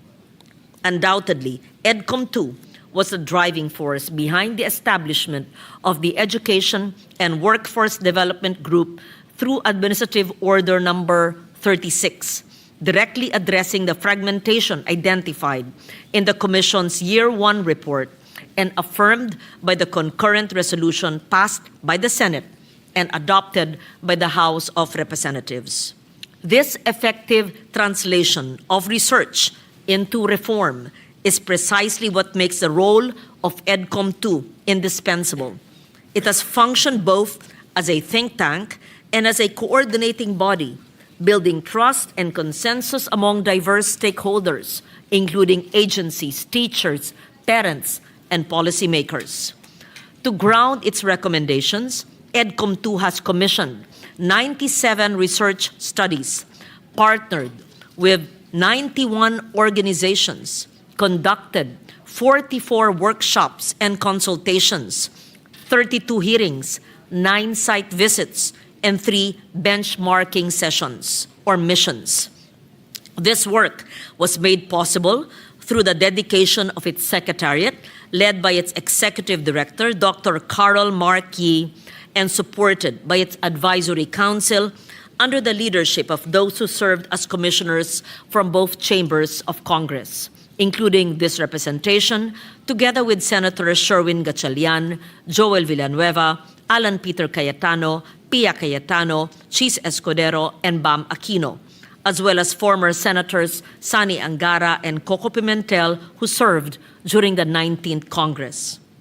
While EDCOM II is on track to submit its final report and the National Education and Workforce Development Plan as it completes its 3-year mandate, the sustained implementation of its policy recommendations requires continued oversight. The task before us is to ensure that reforms are fully institutionalized. This need for continuity was affirmed by our key education agencies, DepEd, CHED, and TESDA, during the hearing of the Committee on Higher, Technical, and Vocational Education on October 8, where they expressed clear support for extending the duration of EDCOM II. For these reasons, I respectfully submit for the consideration of this August Chamber Senate Bill number 1483, extending the duration of EDCOM II for an additional 2 years or until December 2027. This will provide the necessary time to complete the remaining legislative measures and to ensure the institutionalization of coherent and lasting reform across the system. We are at a moment when progress is within reach. The work has direction. The coordination is in place. The momentum is real. It is only right, Mr. President, that we see it through. Maraming salamat po. Majority Leader. Mr. President, next to co-sponsor the measure, Senator Francis Kiko Pangilinan. I move that he be recognized. Senator Francis Pangilinan is recognized. Thank you, Mr. President. Thank you, distinguished Majority Leader. To our distinguished colleagues, I rise today to co-sponsor Senate Bill 1483 as per the committee report of our esteemed colleague, Senator Loren Legarda. Sangayon ako sa panukala niyang palawigin at palawakin ang mandato ng ating Second Congressional Commission on Education. Napakataas ng nakataya at napakalaki ng pagkakataon. Hindi abstract na mga pulisiya ang gawain ng komisyong ito. Ito ang araw-araw na realidad ng mahigit 24 na milyong estudyante, magulang at guro. Ito ang kinabukasan at pag-asa ng mga pamilya sa buong Pilipinas. Tungkol ito sa halos 20% ng buong populasyon ng ating bansa. Buhay ng isa sa bawat 5 Pilipino ang huhubugin ng mga pasya sa edukasyon. Hayaan ninyong ibahagi ko ang kwento ni Ginang Castro mula sa Cavite, isang dating guro na may 3 anak. Lahat ng kanyang bagets ay dumaan sa K-12 program. Bawat isa pumili ng iba't ibang senior high school strand. Pero nalaman niya kamakailan sa private school na dati niyang pinagtuturuan, pinutol na ang strand ng humanities, accountancy at STEM sa grades 11 at 12. At 2 tracks na lamang ang nanatili, academic at tech pro. Sabi niya, nawala ang lahat ng pangako ng programa. Dapat sana tapos na at nagtatrabaho na ang mga anak ko, tulad nung ako sa edad nila. Ngunit sa halip na sayang ang panahong hindi na may babalik. Mga pagkabigo at pagluluksa sa kanyang kwento, tuition at baon sa dagdag na taon at yung ang maraming taon na hindi na mababawi. Para sa mga pamilyang tulad ng kay Ginang Castro, dapat manindigan ang komisyon. Samantala, maraming public school teacher ang iisa ang kwento. Bumibili sila ng pagkain mula sa sarili nilang bulsa para sa kanilang mga estudyante na pumapasok ng gutom. Gusto nilang pumasok ding may pag-asa ang mga bata. Kaya ang expanded free meals program na panukalang batas ng inyong lingkod at na-hearing na ni Senator Bam Aquino ay ating isinusulong. Kailangan tulungan tayo ng EDCOM II na ibahin ang pag-asa na iyon at gawing regular at tunay na pagpapakain at pagkatuto. Hindi nagsisinungaling ang datos na idokumento ng komisyon ang malalim na mga kakulangan sa pagkatuto. Mga batang magtatapos sa grade 3 na hindi marunong magbasa ayon sa antas ng baitang. Walang mga basic na kasanayan, mga gurong napakaraming gawain at mga gumuguhong paaralan. Ganun pa man, sa likod ng mga datos na ito, may mga pangarap na ipinagpaliban. Mga bata, malabo nang mabawi ang nawalang oras. Mga guro na sa bingit ng pagkahapo. Pero ang tungkulin na hindi lamang ayusin ang nasira, dapat din nating likhain at buuhin ang isang sistema na magbibigay ng ugat at ng pakpak. Ugat para sa katatagan, pakpak para sa pag-unlad. Roots and wings. Hayaang ituro ng bagong kurikulum ang mga bakit at paano. Hayaang matuto ang mga mag-aaral ng bayanihan, ang pamana ng ating lahi na nagsasama-sama sa krisis at pag-asa, sa hirap, sa ginhawa. Hayaang pag-aralan ng mga maritime school, hindi lamang ang foreign navigation, kundi ang mga gawain sa dagat ng ating mga ninuno na subok na ng panahon. Sa agriculture schools, bakit imported na binhi at chemical lang ang itinuturo? Pagsamahin natin ang global advances at ang likas na kaalaman ng mga magsasakang Pilipino. Nakaraniwan ay angkop sa ating lupa, sa ating klima at sa mga hamon ng climate change. Malinaw ang ulat ng EDCOM II. Tayo ay nasa krisis, ngunit nasa isang sangangdaan din tayo. Ipinakita sa ating ng komisyon kung saan nabigo ang polisiya. Ngunit itinuturo din ito ang daang pagsulong, pagtawag para sa mga foundational investments sa maagang literacy at nutrition. Nutrition nga raw ay foundational sa learning para sa updated at relevant din na curriculum, para sa mga better trained at better supported na mga guro, para sa isang whole of government action.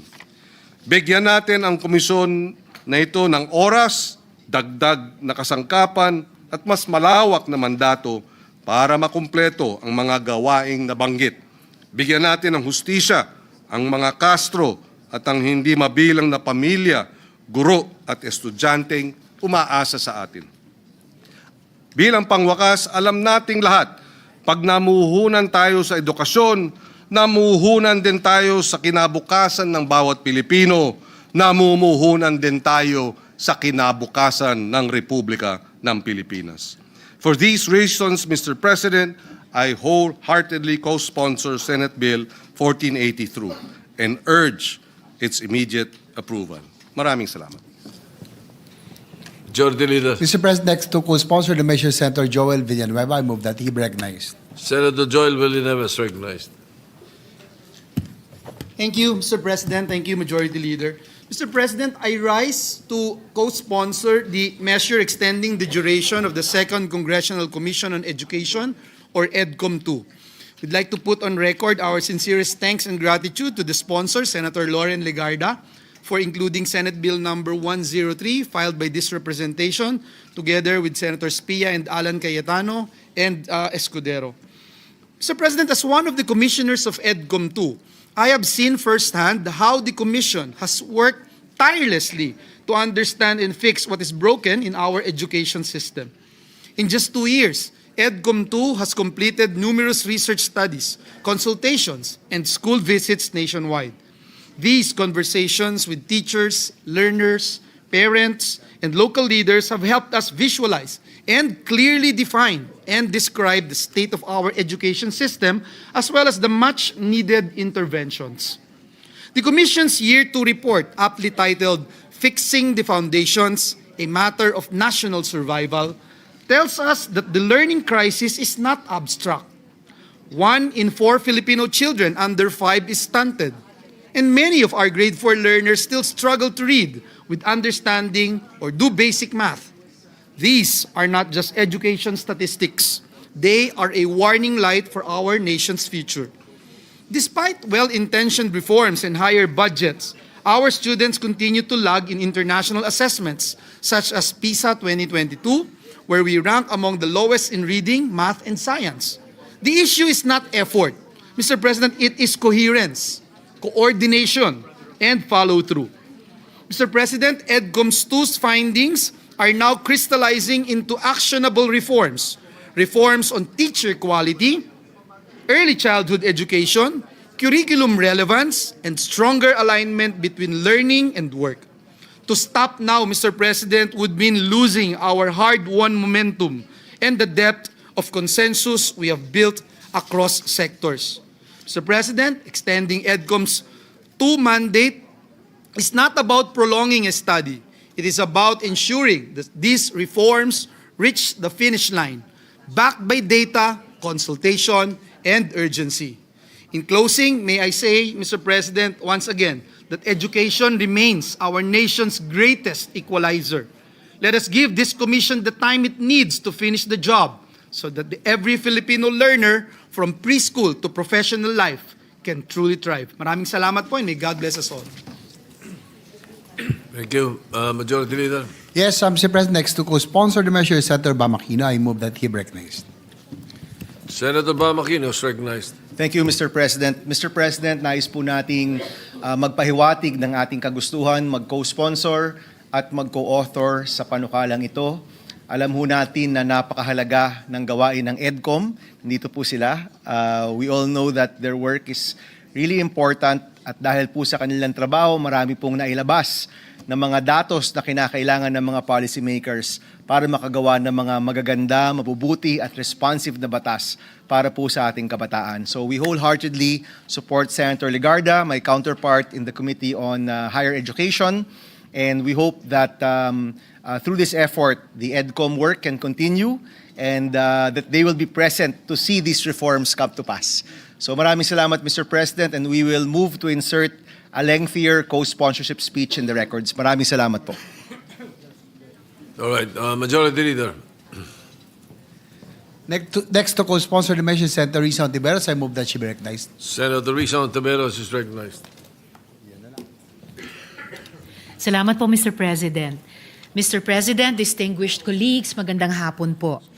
Today I rise to co-sponsor the measure extending the term and expanding the mandate of the Second Congressional Commission on Education, or EDCOM II. As one of the authors of this proposed measure, I wish to thank our chair, Senator Lauren Legarda, for her leadership and steadfast commitment to ensuring the continuity and eventual institutionalization of the reforms initiated by EDCOM II. EDCOM II is more than just a review of our education system.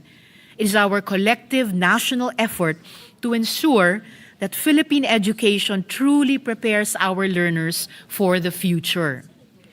The expanded mandate of EDCOM II seeks to align our curricula, teaching, and assessments with global standards, improve infrastructure, resources, and teacher development, and update our national education agenda to fully integrate digital transformation, artificial intelligence with protocols and safeguards, and green innovations for a future-ready workforce. This measure is not only about global competitiveness. It is, first and foremost, about our people. Ang tunay na layunin ng reforma sa edukasyon ay ang pagpapaunlad ng ating human capital, isang haligi ng pambansang kaunlaran. When we strengthen education, we strengthen every Filipino's capacity to dream, to innovate, and to contribute to our country's progress. While the substitute bill does not adopt my earlier proposal to transition EDCOM II from policy formulation to executive action through the establishment of an education cabinet cluster, I fully acknowledge and welcome the creation of the Education and Workforce Development Group. Its mandate to align education and training with national goals, craft a 10-year development plan, streamline interagency efforts, and monitor reforms is a crucial step towards a coherent, responsive, and future-ready education and workforce system.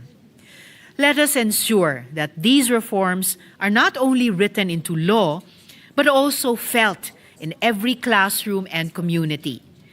Education remains our most powerful equalizer, ang pinakamabisang sandata laban sa kahirapan at susi sa mas makatao at maunlad na kinabukasan. Marami pong salamat, Mr. President. Majority Leader. Yes, next to co-sponsor the measure, Senator Pia Cayetano. I move that she be recognized. Senator Pia Cayetano is recognized.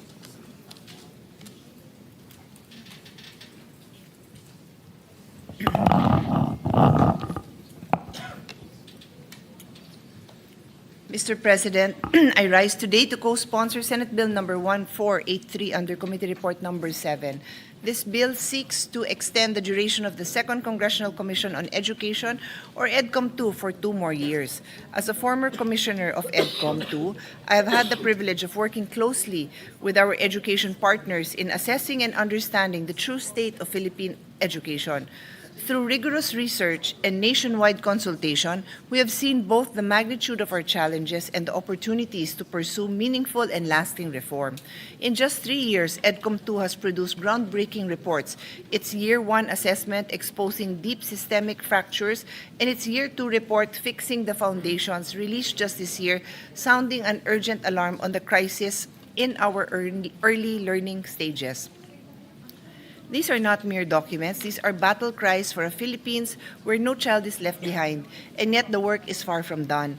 The complexities we've uncovered demand more time, more deliberate action to turn findings into laws, recommendations into realities. That is why we must extend EDCOM II to ensure its momentum carries us through implementation, monitoring, and ultimately measurable progress.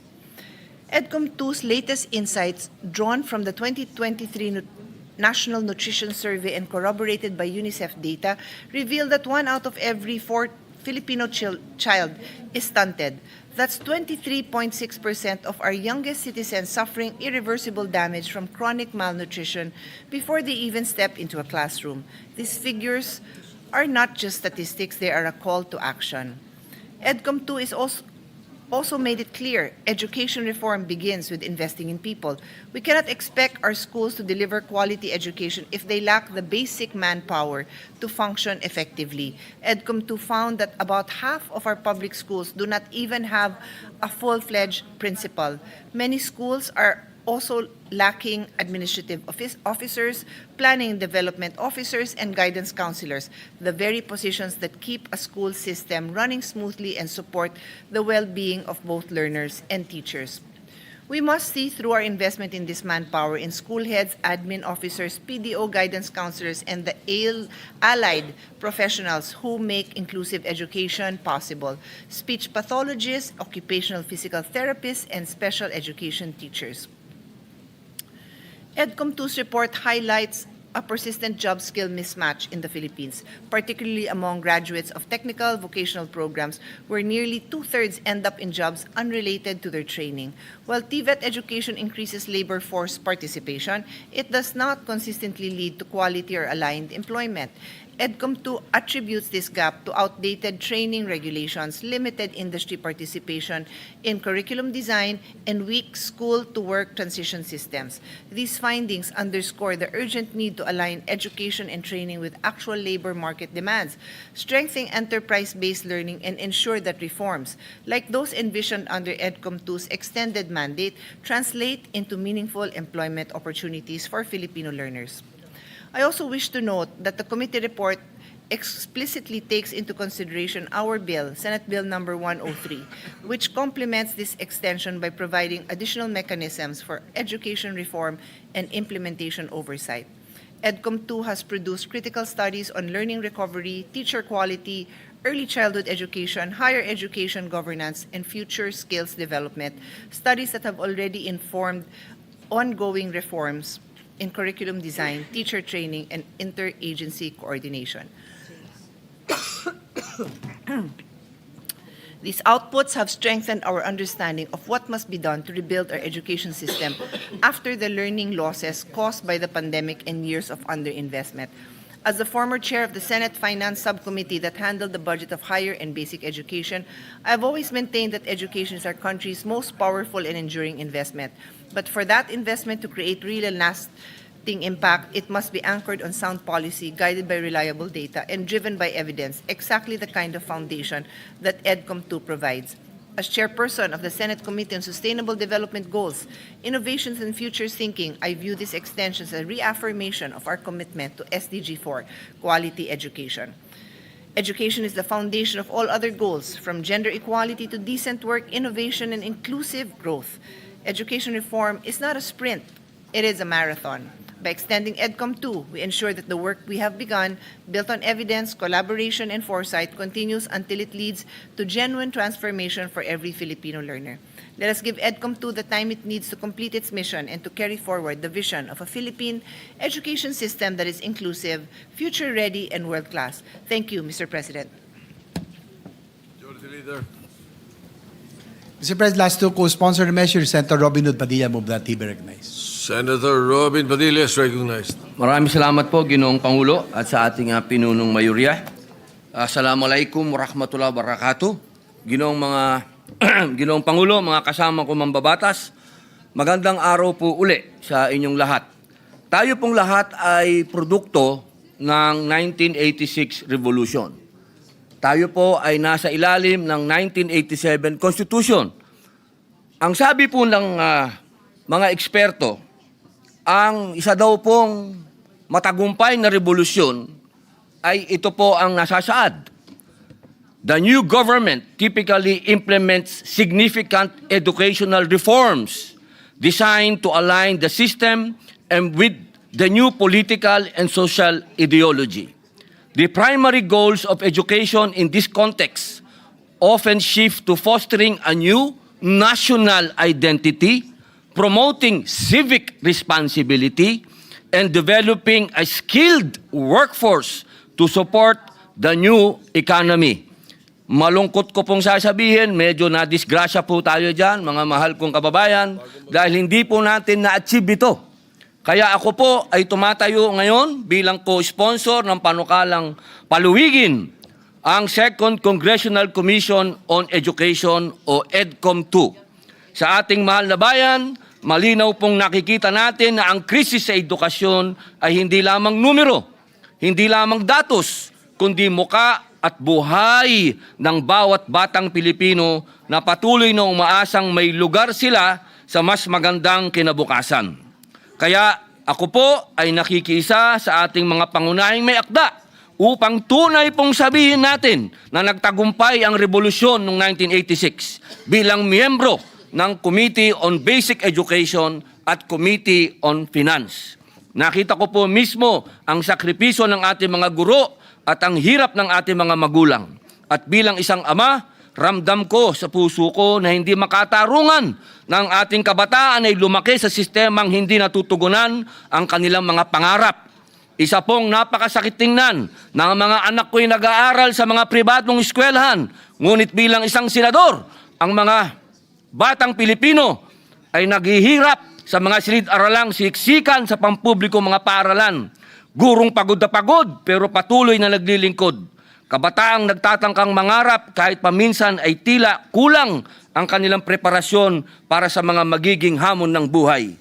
Ito pong pagsulong nito ay isang hamon po sa ating lahat na mambabatas dito sa taas na kapulungan at sa malaking kapulungan sapagkat nakakahiya po ng ating mga anak ay nag-aaral sa mga pribadong paaralan at ang iba ay nasa international schools pa. Ang papapalawig sa EDCOM II ay pagkilala na ang sugat ng ating sistema ng edukasyon ay malalim at kailangan ng mas masusing pag-aaral, mas mahabang konsultasyon at mas matibay na pagkilos. Kaya ako po'y nagpapasalamat sa ating mga kasama sa komite, lalo na po sa aming hinahangangang magandang Senadora Loren Legarda at kay hinahangaang Senador Bam Aquino dahil pinakita ninyo na ang edukasyon ay laban ng buong Senado at bilang kasama po ninyo, buong puso po akong sumusuporta sa panukalang ito. Sana po atin pong isulong kung ano daw po ang nasa successful revolution, curriculum overhaul, expansion of access, language of instruction, teacher training recruitment, decentralization, control, base sa cultural at language, vocational and technical skills, at new infrastructure. Maraming salamat po, Ginoong Pangulo. Majority Leader. Mr. President, Senator Christopher Lawrence Bongo would like to be made co-sponsor and request that his co-sponsors his speech on Senate Bill number 1480 be inserted to the records. We will so insert into the records. Mr. President, I move that we suspend consideration of Senate Bill number 1483. Any objection? Hearing none, consideration of 1483 is suspended. Mr. President, the gentleman from Palawan, Senator Erwin Tulfo, would like to deliver a privilege speech. I move that he be recognized. The gentleman from Mimaropa is recognized. Thank you, Mr. President.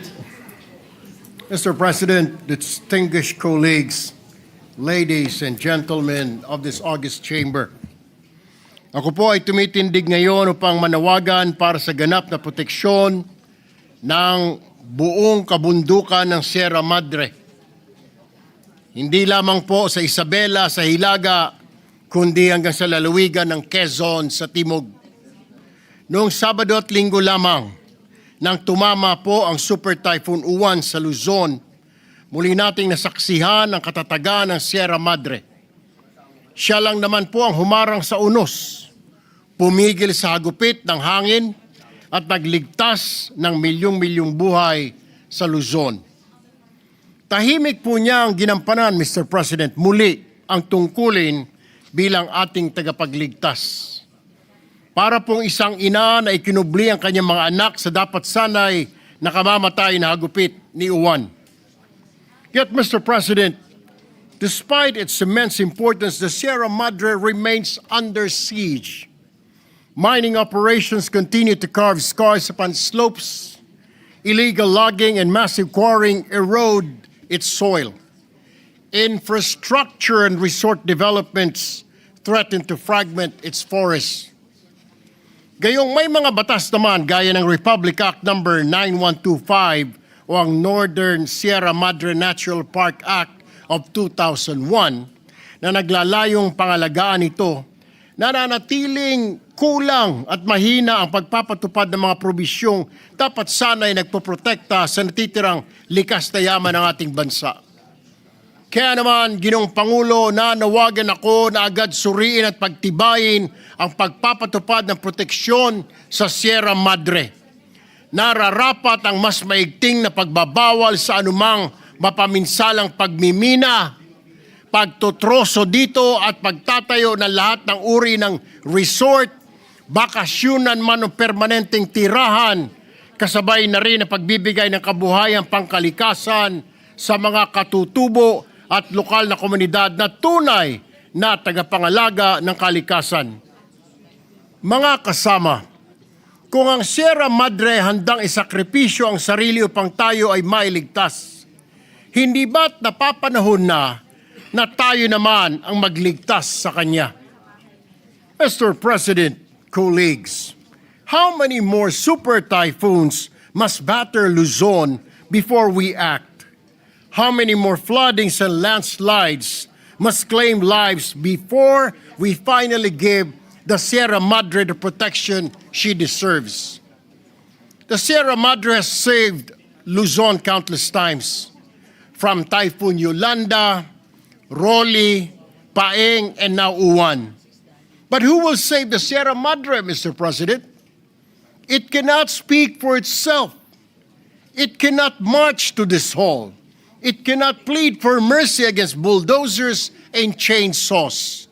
It relies on us, the people's representatives, to give it voice and legal protection. Ginoong Pangulo, mga kasama, ang Sierra Madre po ay buhay. Siya ang ating sandigan. Ngayon na ang panahon para ipakita na kaya rin nating ipagtanggol ang nagtatanggol sa atin. Kaya po, sasabihin ko, maraming salamat, Sierra Madre.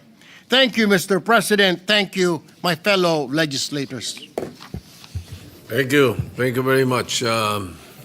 Senator Erwin Tulfo, it is not only once that Sierra Madre has saved Luzon and the Philippines. Yes, Majority Leader.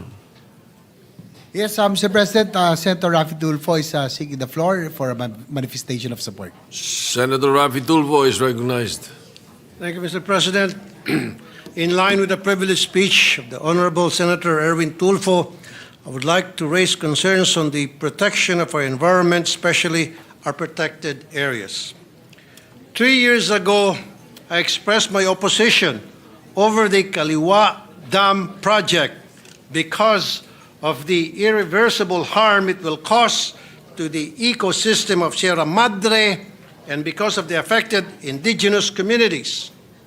Several environmentalist groups further raised their concern on the threat to the lives of 100,000 residents once it's built, as it will be constructed within a zone of two active tectonic belts, the Philippine Fault Zone and Valley Fault System. At dahil nasita ang DNR, sinuspindi ang proyekto. Kung hindi pa nasita, tuloy-tuloy ang proyekto. Inamin ng DNR na hindi pa compliant ang proyekto sa zoning requirements. At the moment, may go signal na ulit sa Kaliwa Dam Project. Dahil ba nabaling na atensyon ng mga tao? Are the concerns of the indigenous people addressed? While the MWSS claimed that only half of the village will be affected, indigenous groups and villagers said the waters would submerge up to 90% of the village, as only houses situated 70 meters and above will be spared.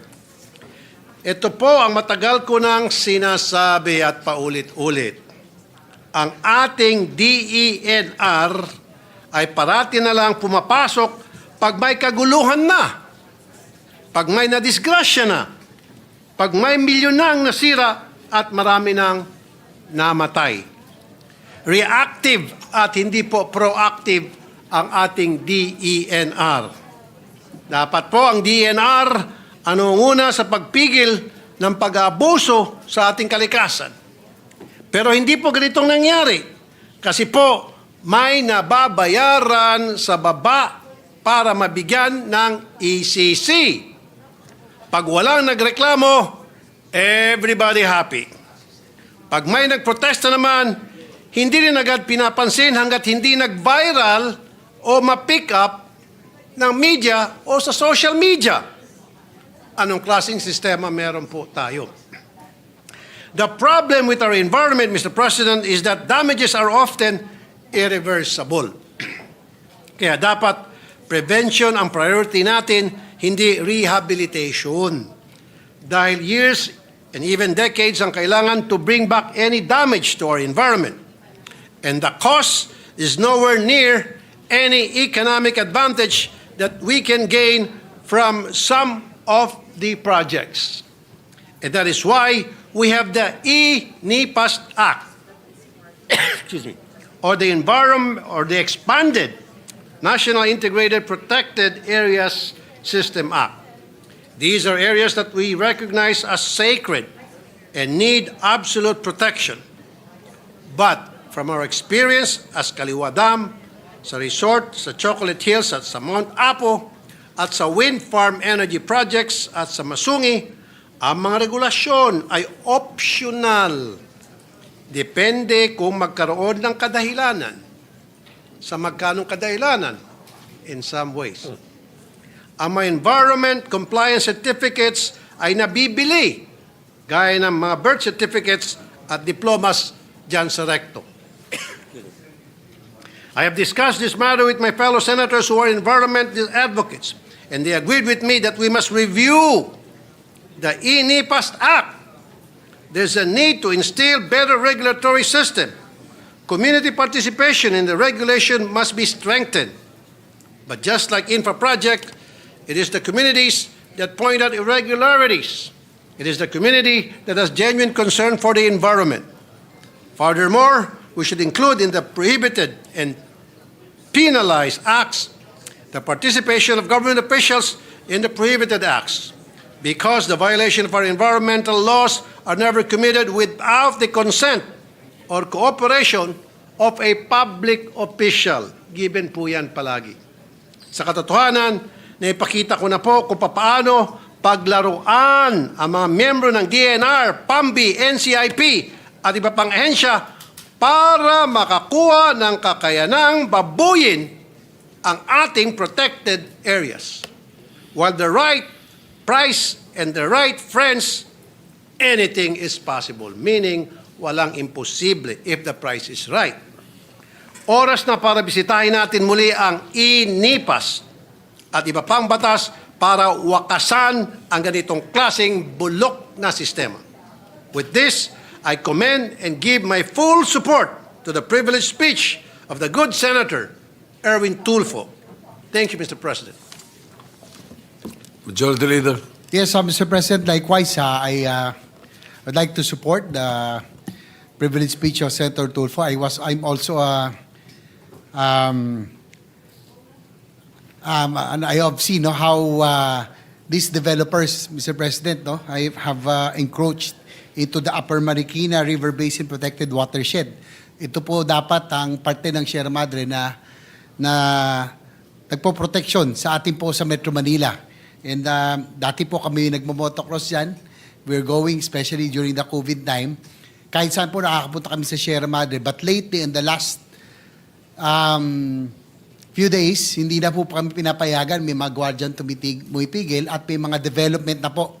Rest houses, subdivisions, and that is very alarming, Mr. President, because Sierra Madre, indeed, is our protector. And I have raised this issue several times during the budget hearings of DNR, and I hope that we will, given these two big storms, that we have seen how Sierra Madre protected Metro Manila and other provinces. I just hope that we will continue to pay attention and be focused on this, Mr. President. I'm a witness on what Senator Raffy Tulfo and Senator Erwin Tulfo have brought up, that there are indeed developments that are ongoing in what is supposedly a protected watershed. That is the Sierra Madre. Yes, Senator, before we proceed, Mr. President, Senator Risa Ontiveros is seeking the floor. I move that she be recognized. Senator Risa Ontiveros, recognized. Salamat po, Mr. President. Gusto ko lang pong i-manifest yung pagsuporta ko sa diwa ng privilege speech ni Senator Erwin Tulfo. Na-appreciate ko po talaga napapanahon dahil sa muli nga pong pagdanas natin. Hindi lang po dun sa sinasabing storm breaking capacities ng Sierra Madre, kung hindi yung hindi matatawarang halaga ng pag-reforest sa kanya dahil sa again, hindi matatawarang economic, social, and environmental services na ibinibigay ng pinakamahalagang mountain range sa buong Luzon dito sa ating mga komunidad. At naglulook forward po ako na makipagtrabaho sa mabuting Ginoo mula sa Palawan sa mga kaugnay na panukalang batas sa mga susunod na panahon. At sa panahon din ngayon na papasok po tayo sa plenary interpellations at proposal of amendments sa ating budget para sa taong 2026. Nais ko lang ipaalam sa good gentleman from Palawan na kasalukuyan po kaming nagda-draft, inaayos yung wording at possible sources of funding para sa isang general provision kaugnay ng Sierra Madre Resilience. So muli po, Mr. President, salamat po kay Senator Erwin Tulfo. Salamat po, Mr. President. Mr. President, our minority leader, Senator Alan Peter Cayetano, is seeking the floor. The minority leader, Senator Alan Cayetano, is recognized. Good afternoon, Mr. Senate President, our dear colleagues, and unang-una siguro, just as a manifestation and a thanksgiving sa ating Panginoon na yung nakita nating laki ng bagyo. Marami pa rin na pinsala, grabe pa rin ang tama sa ilan mga lugar, but all of us who saw the pictures and comparing it with Yolanda, comparing it with the past storms, and then of course, yung bagyo din na pinagdadaanan natin sa corruption, I just wanted to express, thanksgiving sa Panginoon at sa lahat ng Pilipino na nagkaisa tayo during this time. Having said that, it does tell me one thing. If you see our discussions today, EDCOM, at lahat ng problema na lumabas sa EDCOM, and I'd like to thank Senator Win and Senator now Secretary Angara, lahat ng nasa EDCOM. Kayo po ni former Senator Edgardo Angara sa EDCOM I. Pinag-usapan din natin yung classroom kanina, ngayon naman Sierra Madre. The simple manifestation that I want to do, Mr. President, is that when we start the budget on Thursday, we should start looking at this as an opportunity to do something very decisive and to do it differently. So usually every year we try to do it better. Each Congress, 17, 18, 19, 5, 6, 7, we try to improve, innovate. But itong disruption, itong gulo, itong nagdidebate po tayo, no? Senator Marcoleta, Senator Lacson have different points of view on many things, but I think in the end, we all want one thing, di ba? Pag nagdadasal po tayo, sabi, your kingdom come here on earth as it is in heaven. At yung kingdom ng Panginoon ay maayos. So the manifestation that I want to make is that I look forward to working with all of you sa budget. But sana ma-convince din natin yung executive department at saka yung House of Representatives, lahat ng ating kababayan, na we have to do things differently. If we have to ban all these kinds of development from Sierra Madre, let's just do it. Diba? If we have to decide, will we take out, suspend muna 2 years from K to 12 habang binibuild yung classroom, or do we move 100 billion to classrooms? Hindi lang classroom yung problema, new schools, yung lupa. EDCOM, problem after problem, nire-report every month, but mabagal tayo magsolusyon. We took out 200 billion from DPWH, almost 300 billion. Ngayon, 50% daw, overpriced. So all of this doesn't have to lead to frustration. All of this can lead to opportunity na, sige, so I put it this way, kanina may nakasalubong akong congressman. Sabi ko, pare, anong pinakagusto mong kumpanya sa Pilipinas? Is it San Miguel? Is it Ayala Corp? Is it PLDT? If I tell you gather 100 people today at bilhin natin, siguro kahit 1,000 taong kunin mo, hindi natin mabibili, di ba? Pero halimbawa, nagkaskandalo yung kumpanya na yan. Bumaksak yung stock nila. At kayo, marami kayo, may cash kayo. Baka mabili nyo. Pag binili nyo, hindi nyo lang itutuloy. Nagkaskandalo nga, nagkaproblema. Pero magandang kumpanya. Anong gagawin nyo? May babaguhin kayo na napakaganda para muling bumangon at lumaki yung kumpanya na yon. So I just like to speak a little bit of encouragement. I know we'll be having deep debates in the next few days, Mr. President, and I look forward to doing it in a very professional manner. But I'd like to encourage all of us that there's an opportunity to do something very different. You know, to really solve, to disrupt, but to be able to quantum leap. So, kumbaga game changer ang kailangan approach natin sa mga panahon na to. Thank you, Mr. President, and thank you, Majority Leader. Majority Leader.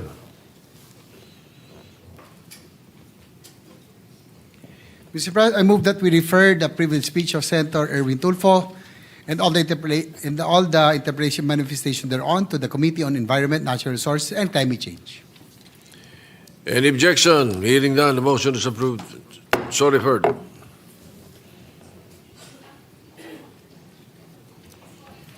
Mr. President, the gentleman from Camarines Norte and Nueva Ecija, Senator Robin Padilla, would like to deliver a privilege speech. I move that he be recognized. Senator Robin Padilla is recognized. Maraming salamat po, Ginoong Pangulo, at sa ating pinunong mayorya. Assalamualaikum warahmatullahi wabarakatuh. Ginoong Tagapangulo, mga ginagalang kong kasamahan sa Senado, ako po ay tumitindig sa pulpitong ito ngayong hapon sa bisa ng personal at kolektibong pribilehiyo. Sa mga nagdaang linggo at buwan, sunod-sunod pong sinubok ang ating bayan. Hindi pa man nakakabangon ang ilang lugar sa pagyanig ng lupa, nasundan na agad ng pagbagyo at pagbaha.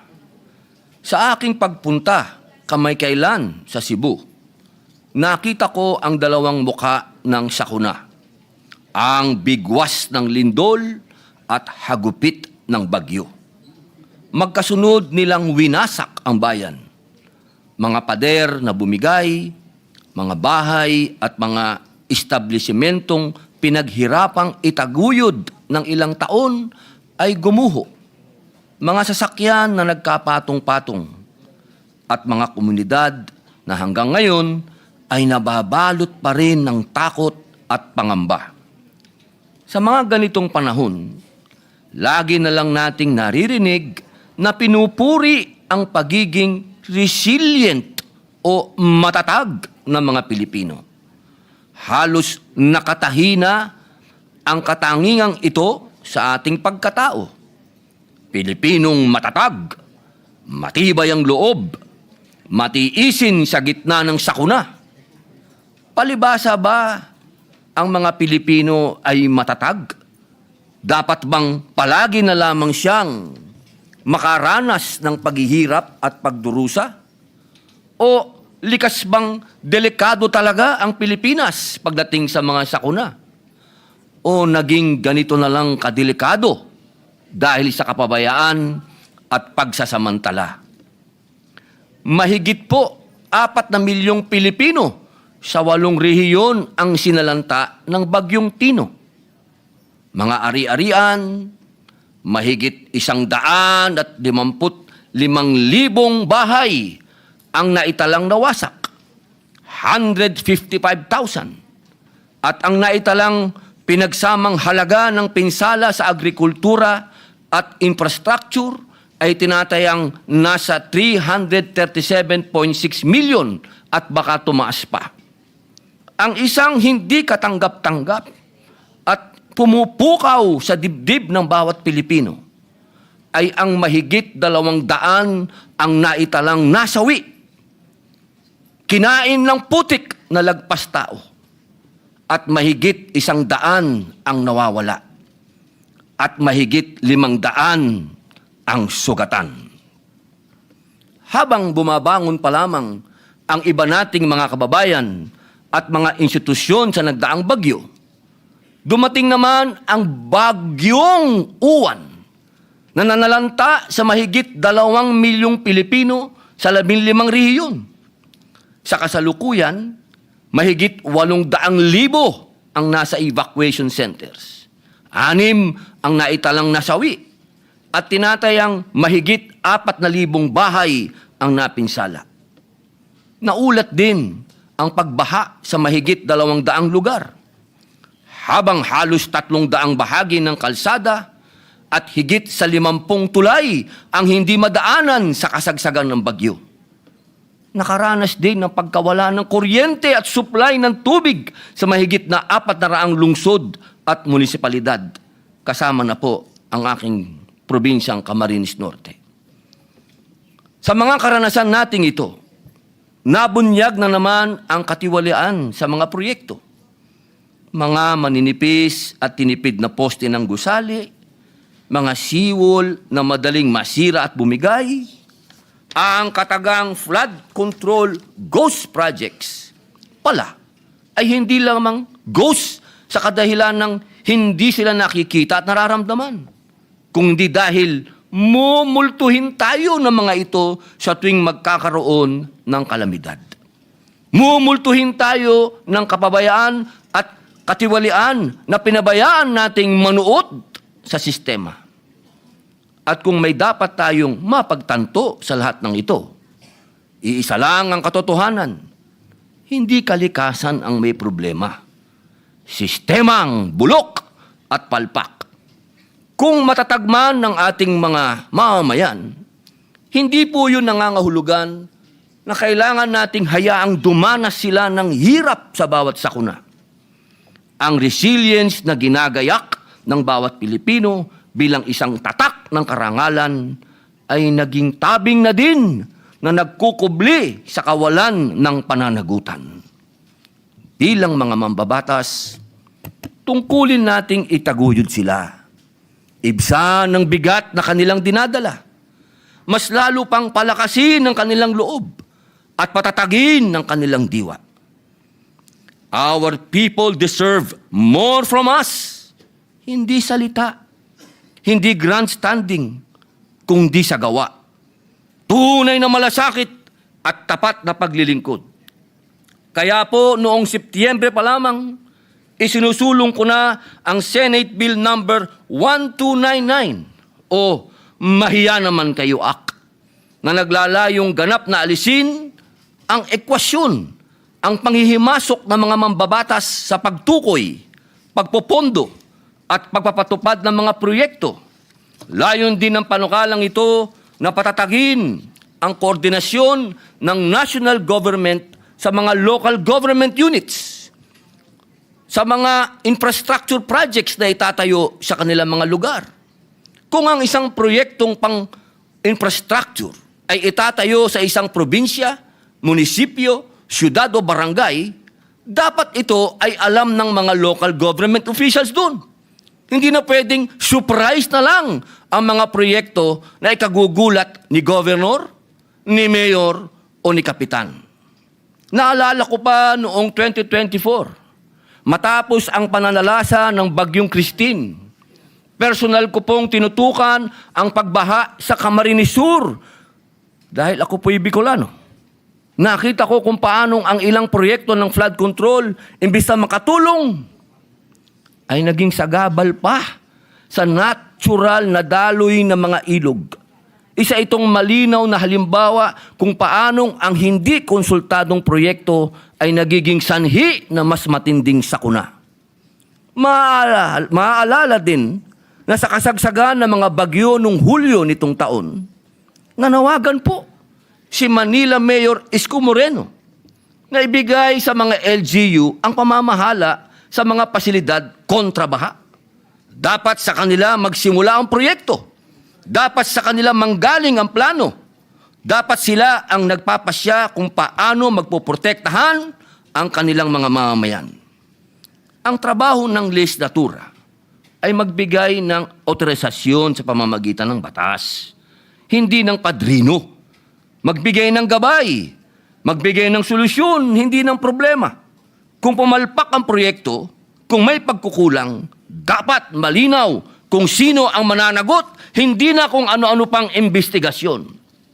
Ngunit, kahit ayusin natin ang sistema, paano po tayo makakaiwas sa sakuna?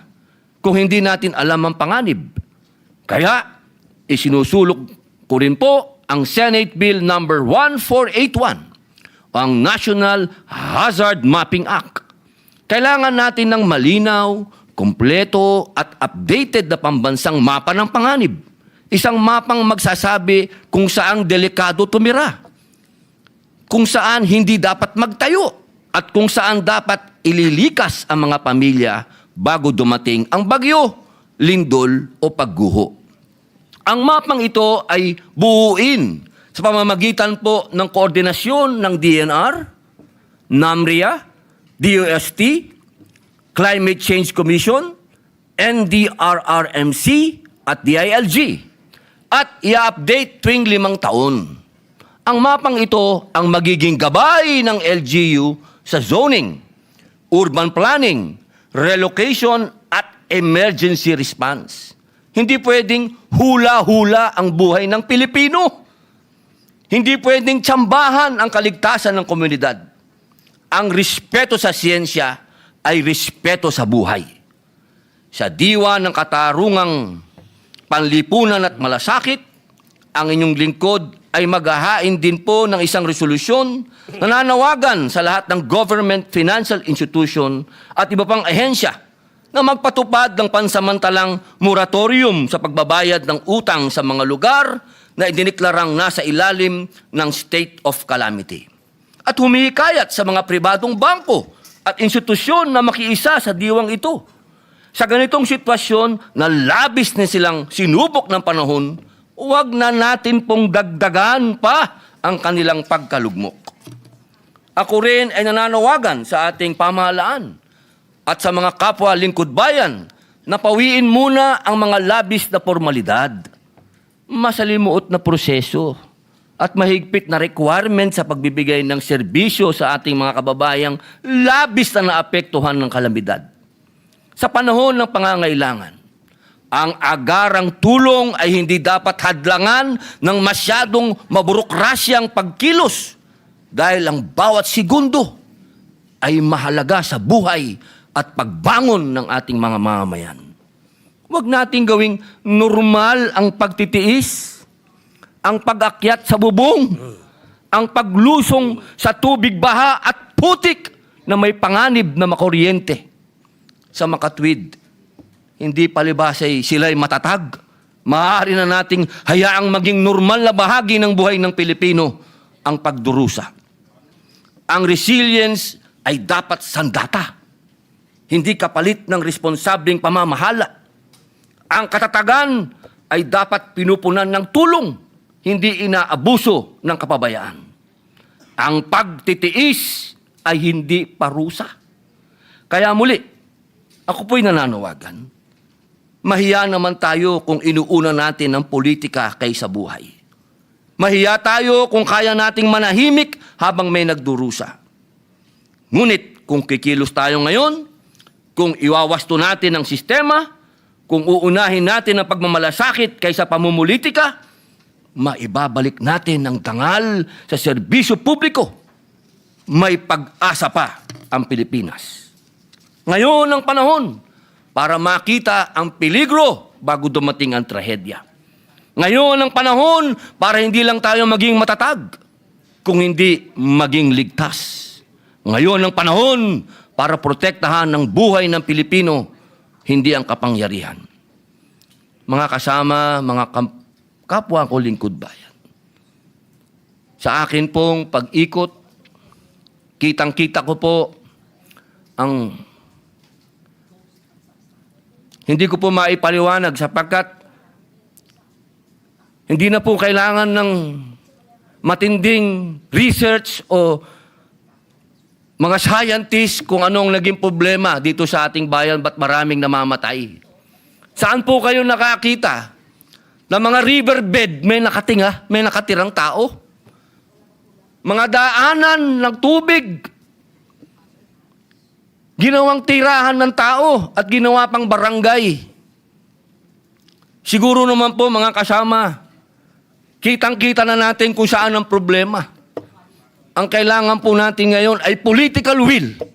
Kailangan po natin talagang ipabatid sa ating mga kababayan na hindi po tinitiran ang riverbed at hindi po tinitiran ang mga ilalim ng tulay.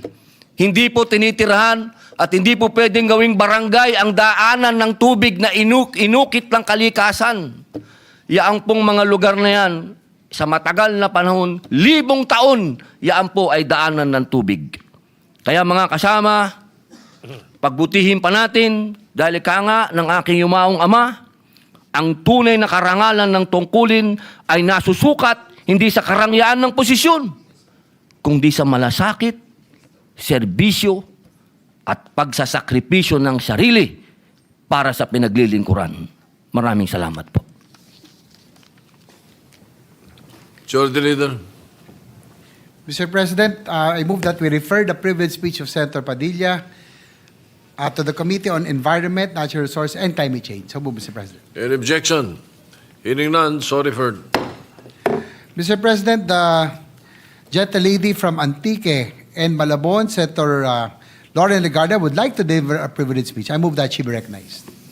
Senator Lauren Legarda is recognized. Thank you, Mr. President. At the outset, I would like to commend our colleague Senator Erwin Tulfo for his privileged speech and Senator Robin Padilla as well, both their privileged speeches on the environment and how we must nurture nature. So count this, Mr. President, as strike 3 on the environment. Typhoons Tino and Juan had claimed hundreds of lives. Typhoon Tino, 232 lives and affected over 4 million Filipinos. Typhoon Juan, still unfolding, has already left more than 6 dead and displaced 2.4 million. Cebu and Negros were the worst, with 150 fatalities for Cebu, followed by Negros Occidental with 42, Negros Oriental with 21. These tragedies hit close to home, barely 2 months after a 6.9 magnitude quake in the same region that claimed 79 lives. This is nature speaking to us clearly. Our growth has outpaced our safeguards. Beyond the natural calamities, unchecked mining and reclamation, deforestation and illegal logging, unregulated construction, uncontrolled urban sprawl into no-build zones, poor solid waste management, corruption in infrastructure, and government clearances have eroded the very foundations of safety and sustainability, including the fact that we do not follow the no-build zones, that we do not follow the NAMRIA maps where it clearly dictates where to build and not to build. For decades, we've answered floods with concrete, higher walls, longer dikes, deeper drains. Yet every storm proves that concrete alone cannot protect us, especially when it's weakened by corruption, flawed clearances, or lost as ghost projects. The Department of Environment and Natural Resources Water Resources Management Office recently evaluated over 4,000 flood control projects nationwide. The findings are alarming. 42% were problematic, unconstructed, duplicated, or already existing. Nearly 30% were poorly situated, dikes that block natural river flow, protect idle lands, or redirect water into communities. Some projects that DNR confirms were reclamation in disguise, converting riverbanks and wetlands into land development zones. Even more alarming, the DPWH admitted that many flood control projects lacked environmental clearance certificates, despite being environmentally critical and high risk. Worse, the agency itself acknowledged that some of these structures have actually worsened flooding and, in fact, should be dismantled altogether. We spent billions for safety. Instead, we engineered vulnerability. To this, science tells us what experience has long confirmed. Flooding cannot be solved by fighting nature. It can only be managed by working with it. The UP Resilience Institute urges a shift from rigid mega projects to flexible, nature-based, science-driven systems. At its core, flood protection should begin not with cement, but with soil, trees, and ecosystems, a layered defense shaped by nature's design. Upstream, we must restore our watersheds. Our forests are the first line of defense. When watersheds fail, everything downstream suffers. Reforest degraded mountain slopes with native tree species. Establish bamboo and vetiver groves along riverbanks to anchor soil and slow runoff. Encourage small catchment ponds and contour farming to retain rainwater and reduce erosion. Protect existing forests from illegal logging, mining, and encroachment. Along our rivers, we must restore their room to breathe, reconnect floodplains, and rehabilitate riparian buffers. Restore wetlands that once acted as natural sponges, absorbing excess water during storms. Replace hard concrete embankments with eco-engineered alternatives. Gabions and coconuts reinforced with deep-rooted vegetation that stabilize slopes naturally while supporting biodiversity. Stop converting riverbanks into commercial or residential zones. In our cities, we must allow water to find safe paths instead of forcing it underground. Build sponge infrastructure, permeable pavements, bioswales, rain gardens, and retention parks that absorb runoff instead of channeling it. Promote green roofs, urban tree planting, and household rainwater harvesting systems.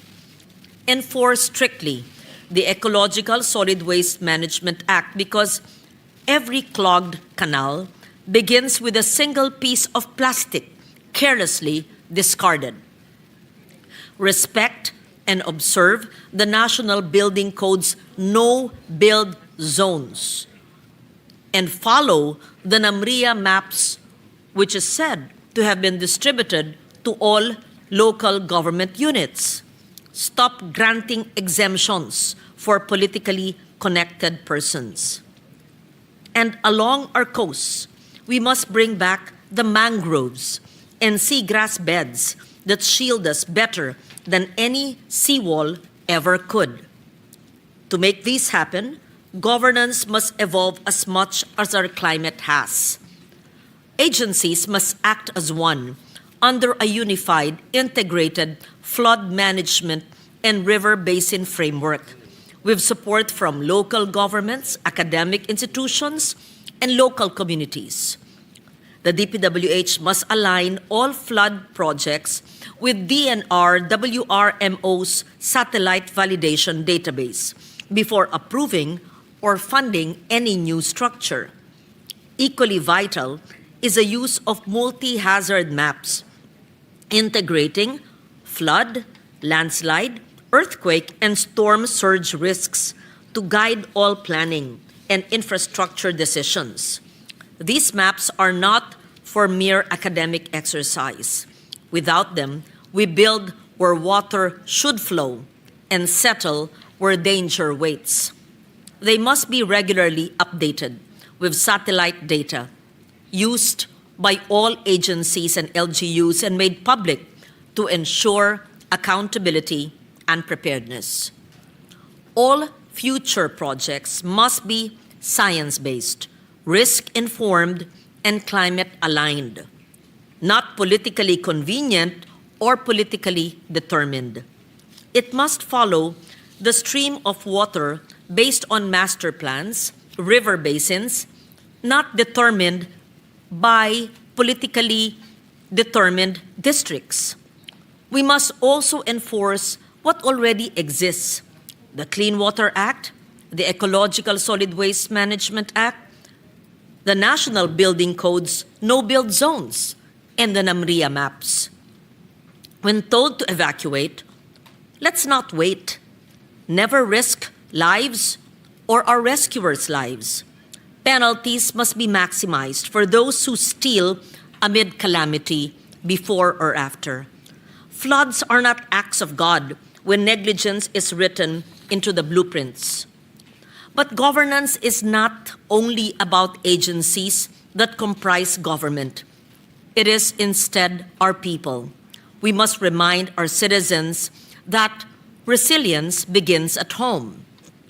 Do not throw waste into canals, rivers, or streets, or waterways. Hindi po basura ang ating kapaligiran. Do not obstruct waterways or build structures in riverbeds, drainages, or canals. Hindi po dapat linalagyan ng anumang struktura ang daluyan ng tubig. Support barangay-level waste segregation programs. The barangay is the front line of environmental protection. Gradually reduce reliance on single-use plastics. In fact, I refiled the measure to ban single-use plastics, and some local government units have already passed local ordinances. Participate in community-based tree planting, note native trees, river cleanups, and disaster preparedness drills. Needless to state, every dike that collapses is not only a failure of construction, it is a failure of imagination. At the end of the day, flood control should not be measured by how many walls we build, but by how many lives and ecosystems we protect. The legacy of Tino and Juan should not be another round of bidding for quick repairs, but a nationwide realization that resilience cannot be engineered slowly by concrete. It must be grown, restored, and sustained. We cannot keep reacting to typhoons or floods. We must live with them wisely, with foresight, science, and the guidance of nature. Harmony begins where greed ends and where governance works with nature. At the end of the day, Mr. President, the best flood control is nurturing nature, protecting our watersheds, protecting our forests and not logging them, and protecting the mangroves that are the best buffer and defense against storm surge. Thank you, Mr. President. Majority Leader. Mr. President, I move that we refer the privilege speech of Senator Legarda to the Committee on Environment, Natural Resources, and Climate Change. Any objection? Hearing none, so referred. Mr. President, I move that we proceed with second additional reference of business. Paano si ano? Hindi, paano si Biggs? Ha? Abot siya? Meron pa. Alright. Okay, the Secretary will proceed with the second additional reference of business. Second additional reference of business, committee reports. Committee report number 8, submitted by the Committee on Social Justice, Welfare and Rural Development, on Senate number 155 by Senator Tulfo E., an act simplifying the documentary requirements for accessing government financial assistance and for other purposes, recommending its approval with amendments, sponsored Senator Tulfo E. To the calendar for ordinary business. Committee report number 9, submitted by the Committee on Social Justice, Welfare and Rural Development, Senate number 254 by Senator Tulfo E. An act penalizing selective, discretionary, and discriminatory acts in the delivery of social protection programs, recommending its approval with amendments, sponsored Senator Tulfo E. To the calendar for ordinary business. Majority Leader.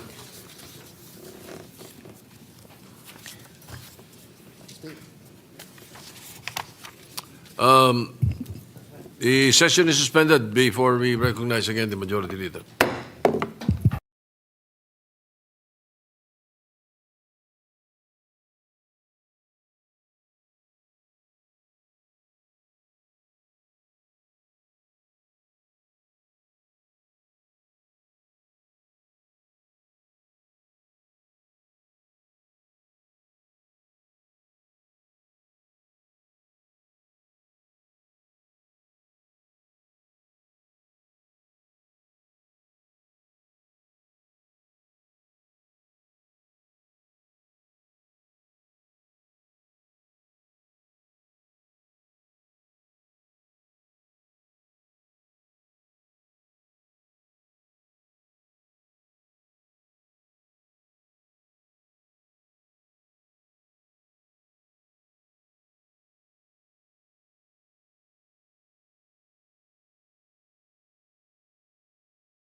Mr. President, Majority Leader. I move that we transfer from the calendar for ordinary business to the calendar for special orders committee report number 8 on Senate Bill number 155. This is the bill on the simplified government aid access. So move, Mr. President. Any objection? Hearing none, motion is approved. Mr. President, I move that we consider Senate Bill number 155 under committee report number 8. Any objection? Motion is approved. Consideration of Senate Bill number 155 is now in order. The Secretary is directed to read the title of the bill without prejudice to inserting into the records the whole text thereof. An act simplifying the documentary requirements for accessing government financial assistance and for other purposes. Majority Leader. To sponsor the measure, I move that we recognize Senator Erwin Tulfo, the chairperson of the Committee on Social Justice, Welfare, and Rural Development. So move, Mr. President. Hearing no objection, Senator Erwin Tulfo is recognized to sponsor the measure. Thank you, Mr. President. Mr. President, my dear colleagues, today I rise before you to sponsor a measure that aims to make government assistance accessible not only in law but in practice. I humbly seek your support for the passage of Senate Bill number 155 under Committee Report number 8, an act simplifying the documentary requirements for accessing government financial assistance and for other purposes. This measure seeks to remove one of the most persistent barriers faced by millions of Filipinos, the burden of unnecessary and excessive documentary requirements. Alam po natin na sa bawat programang pang-ayuda ng pamahalaan mula sa medical assistance, burial assistance at iba pang financial assistance, ang isa sa mga pangunahing reklamo ng ating mga kababayan ay ang sandamakmak na hinihinging requirements bago mabigyan ng ayuda. Birth certificate, barangay clearance, certificate of indigency, certificate of residency. Minsan kailangan pa ng photocopy, notary public certification from multiple offices. Hingi lang po ng konting ayuda, kailangan pa po ng diploma, kailangan pa po ng mga kung ano-ano pa, marriage contract. Sa proseso pa lang na yan, ubos na po ang oras, pamasahe at lakas ng mga Pilipinong higit nangangailangan ng tulong. Mr. President, my dear colleagues, our goal is simple: to bring government assistance closer to Filipino people without drowning them in bureaucracy. The people who need help the most are often the ones who struggle to make complex, burdensome paperwork. Many of them don't have IDs, residence certificates, or proof of income because poverty makes it hard for them to get these documents. It is not enough to have programs in place. We must remove red tape that bars access to them. The process should be compassionate, not bureaucratic. Hihingi lang po ng pampalibing 5,000 ang ibibigay ng pamahalaan, kailangan pa ng katakot-takot na papeles. Kung kailangan niya na pong dalhin ang baul para sa mga papeles na ito ay kailangang dalhin daw. Napakahaba po, Ginoong Pangulo, at ang masaklap pa, papabalik-balikin pa ang pobre na pamasahe lang ay problema na nga. Kailangan ng lumabas ng pasyente sa araw na yon, bababalik pa sa Biyernes o next week. Marami sa kanila ay nakatira sa malalayong barangay, walang access sa internet o printer. At kailangan pang mag-antay ng ilang araw sa mga opisina ng gobyerno. Under this bill, Mr. President, all national and local government agencies and instrumentalities, including but not limited to DSWD, DOH, PhilHealth, and PCSO, will be mandated to standardize documentary requirements to only those strictly necessary to establish eligibility. Beneficiaries in need shall only be required to submit 1. Valid ID, 2. Billing statements, and 3. Referral or endorsement letter issued by the City or Municipal Social Welfare and Development Office or duly authorized local social worker or original or certified true copy of medical certificate, medical abstract of death certificate, whichever is applicable, and process request for assistance maximum of 3 working days upon submission of complete documents. In short, this bill promotes efficiency, transparency, and compassionate governance. Simplification does not mean we remove accountability. It means we trust our citizens and we trust our systems to be efficient, secure, and people-centered. Mr. President, my dear colleagues, this measure is a step toward more responsive and caring bureaucracy, a legislative measure that truly understands the daily realities of ordinary Filipinos. Sa bawat forms at documentary requirements na ating tinanggal ay may isang pamilyang makakatanggap ng tulong ng mas mabilis, Ginoong Pangulo. At sa bawat araw na natitipid sa proseso, may buhay na maaring naliligtas o mapabuti. I humbly urge you, my dear colleagues, to support the immediate passage of this measure. In doing so, let us make public service truly in service of the public. Maraming salamat po, Mr. President. Thank you, my dear colleagues. Thank you, Senator Tulfo. The Majority Leader. Mr. President, I move that we suspend consideration of Senate Bill number 155. Any objection? Hearing none, the suspend consideration of the measure. Mr. President, Senator Estrada would like to be made co-sponsor and request that his co-sponsors his speech on Senate Bill number 155 be inserted to the record. The so inserted. Senator Robin Padilla, you were seeking the floor.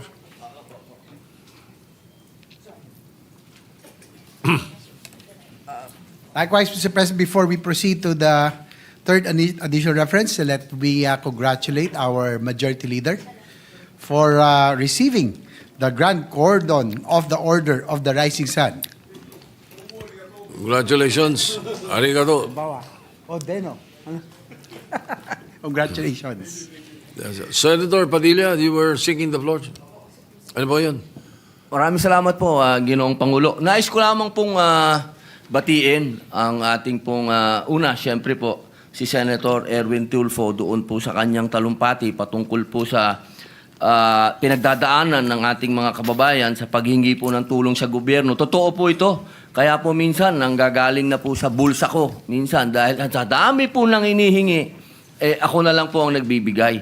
Kaya ako po yung nagpapasalamat at isip po ito ng ating dating kalihim po ng DSWD. Dahil siya lang po talaga ang magsasabi ng katotohanan dito. Kaya binabati ko po siya. Pangalawa po, nais ko pong batiin ang bagong samurai.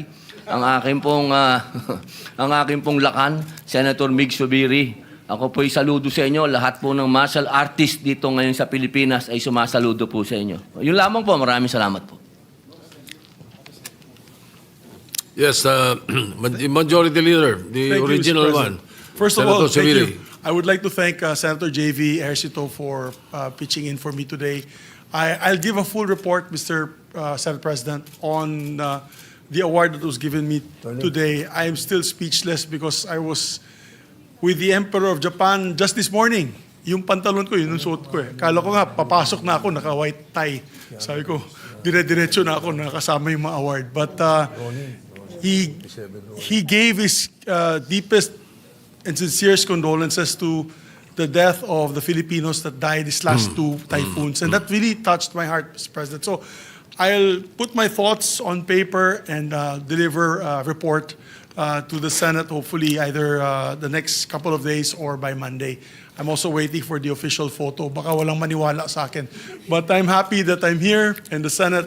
And thank you, Mr. President, for your patience. Maraming salamat po. Thank you. All right. So you're sure you are a samurai and not Ronin?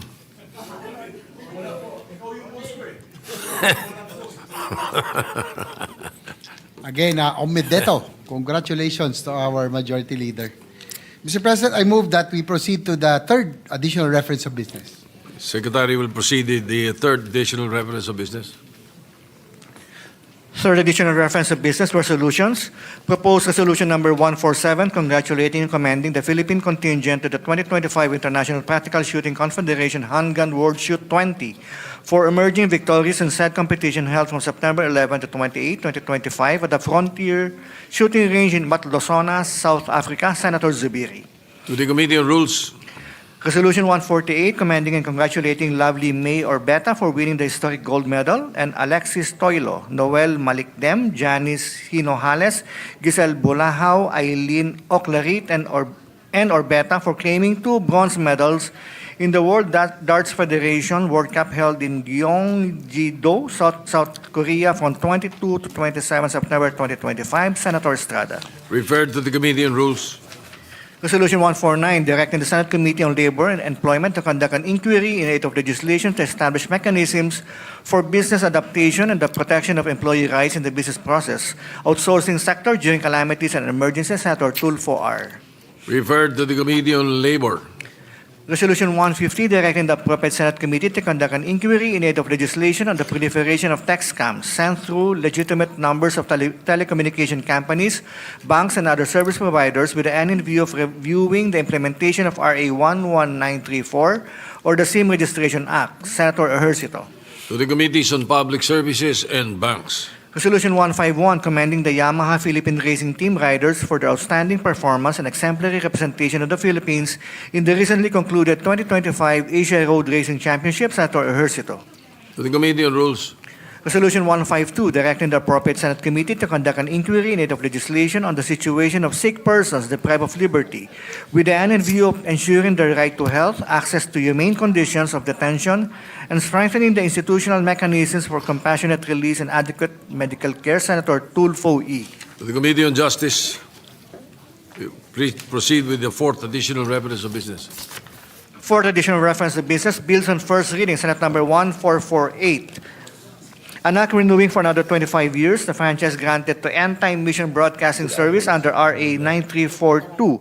An act granting the End-Time Mission Broadcasting Service a franchise to construct, install, establish, operate, and maintain for educational and commercial purposes radio and television broadcasting stations in the Philippines. Senator Ejercito. To the Committee on Rules. Senate number 1449, an act modernizing the Technical Education and Skills Development Authority, repealing for the purpose RA 7796, otherwise known as the TESDA Act of 1994. Senator Villanueva. To the Committees on Higher Education, Civil Service, and Finance. Senate number 1450, an act abolishing the imposition of value-added tax, amending for the purpose the National Internal Revenue Code of 1997 as amended. Senator Padilla. Referred to the Committee on Ways and Means. Senate number 1451, an act providing for the revised charter of the Overseas Filipino Bank, providing funds therefore and for other purposes. Senator Padilla. To the Committee on Banks, Migrant Workers, and Finance. Senate number 1452, an act abolishing the Philippine International Trading Corporation and for other purposes. Senator Marcos. To the Committees on Trade, Civil Service, and Finance. 1453, an act prohibiting the unlawful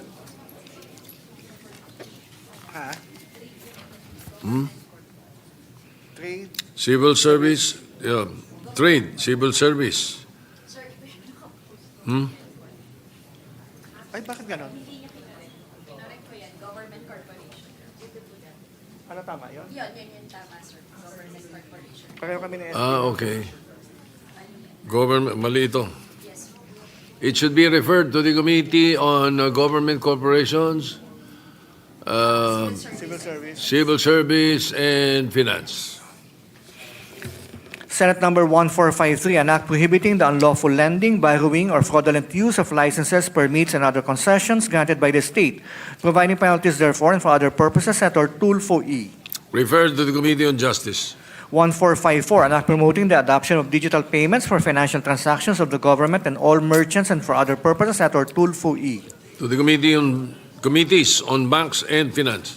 1455, an act abolishing the Department of Budget and Management, Procurement Service, DBMPS, and for other purposes. Senator Marcos. To the Committees on Finance, Civil Service. Senate number 1456, an act imposing excise tax on single-use plastic bags, amending for the purpose Section 288 and adding a new Section 150C in the National Internal Revenue Code of 1997 as amended and for other purposes. Senator Tulfo E. Referred to the Committee on Ways and Means. Senate Number 1457, an act strengthening the coconut farmers' participation in the utilization of the Coconut Farmers and Industry Trust Fund, amending for the purpose certain provisions of RA 11524, otherwise known as the Coconut Farmers and Industry Trust Fund Act, and for other purposes. Senator Tulfo E. Referred to the Committees on Agriculture and Finance. Senate Number 1458, an act ordaining a national policy of free housing through use of rock and appropriating funds therefore. Senator Villar C. To the Committees on Urban Planning, Local Government, and Finance. Senate Number 1459, an act strengthening the role of local and regional development councils in the national budget process by requiring the prior endorsement as a requisite or condition sine qua non for the inclusion of any infrastructure project in the National Expenditure Program in the General Appropriations Act and the release of its corresponding allotment. Senator Escudero. To the Committees on Finance and Local Government. Senate Number 1460, an act institutionalizing the medical assistance to indigent and financially incapacitated patients, MAFI program, appropriating funds therefore, and for other purposes. Senator Marcos. To the Committees on Health, Social Justice, and Finance. Senate Number 1461, an act institutionalizing budget transparency and accountability safeguards in the inclusion and implementation of any and all infrastructure projects in the National Expenditure Program in the General Appropriations Act. Senator Escudero. To the Committee on Finance. Senate Number 1462, an act establishing a framework for blue economy, promoting stewardship and sustainable development of coastal and marine ecosystems and resources. Senator Tulfo R. To the Committees on Economic Affairs, Environment, and Finance. Senate Number 1463, an act mandating the establishment of a national budget blockchain system to ensure transparency and accountability in government spending. Senator Tulfo R.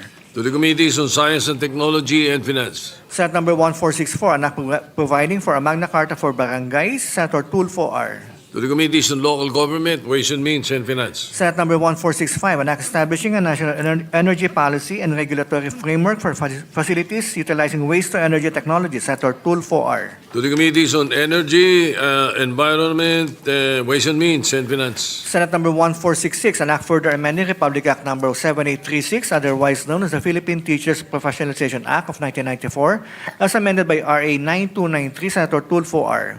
To the Committee on Civil Service. Senate Number 1467, an act institutionalizing detailed unit price analysis system in the determination of appropriations for any and all infrastructure projects in the National Expenditure Program in the General Appropriations Act. Senator Escudero. To the Committees on Finance and Public Works. Senate Number 1468, an act creating the Abra River Basin Development Authority, prescribing its powers and functions, appropriating funds therefore. Senator Marcos. To the Committees on Government Corporations, Economic Affairs, Ways and Means, and Finance. 1469, an act amending Republic Act Number 11350, otherwise known as the National Commission of Senior Citizens Act, and for other purposes. Senator Gatchalian. To the Committees on Social Justice, Civil Service, that's it. Senate Number 1470, an act abolishing the collection of bill deposits by distribution utilities and electric cooperatives, mandating the refund of existing bill deposits, and for other purposes. Senator Gatchalian. To the Committees on Energy and Public Services. 1471, an act amending Republic Act Number 11037, otherwise known as the Masustansyang Pagkain para sa Batang Pilipino Act, appropriating funds therefore, and for other purposes. Senator Tulfo E. To the Committees on Basic Education, Agriculture, and Finance. 1472, an act imposing excise tax on single-use plastic bags, amending for the purpose Section 288 and adding a new Section 150C in the National Internal Revenue Code of 1997 as amended. Senator Tulfo R. Referred to the Committee on Ways and Means. Senate Number 1473, an act instituting the medical assistance to indigent and financially incapacitated patients under the framework of the Universal Healthcare for All Filipinos, amending for the purpose RA 11223, otherwise known as the Universal Healthcare Act. Senator Tulfo R. To the Committees on Health, Social Justice, and Finance. Senate Number 1474, an act enhancing protection against online hate, online harassment, and cyber libel, prescribing penalties therefore, and for other purposes. Senator Ejercito. To the Committees on Justice and Public Information.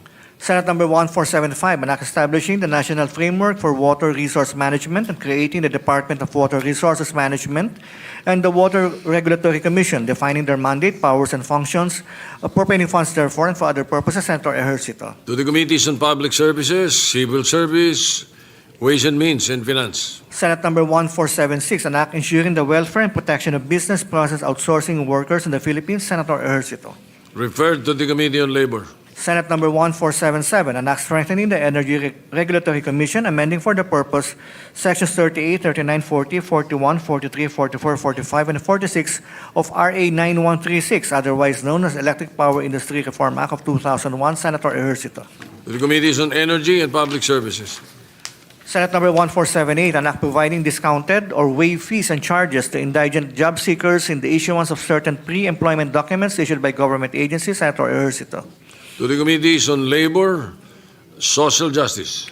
Senate Number 1479, an act regulating and modernizing the practice of medical technology in the Philippines, repealing for this purpose RA 5527 as amended, providing funds therefore and for other related purposes, Senator Ejercito. To the Committees on Civil Service, Health, and Finance. Senate Number 1480, an act creating the Migrant Workers Relations Commission, Senator Tulfo R. To the Committees on Migrant Workers, Civil Service, and Finance. Senate Number 1481, an act providing for the issuance of a list of low-lying areas of the Philippine territory vulnerable to rising sea levels as a result of climate change and areas at high risk for natural disasters, establishing no-build zones therein and appropriating funds therefore and for other purposes, Senator Padilla. To the Committees on Environment and Finance. Majority Leader.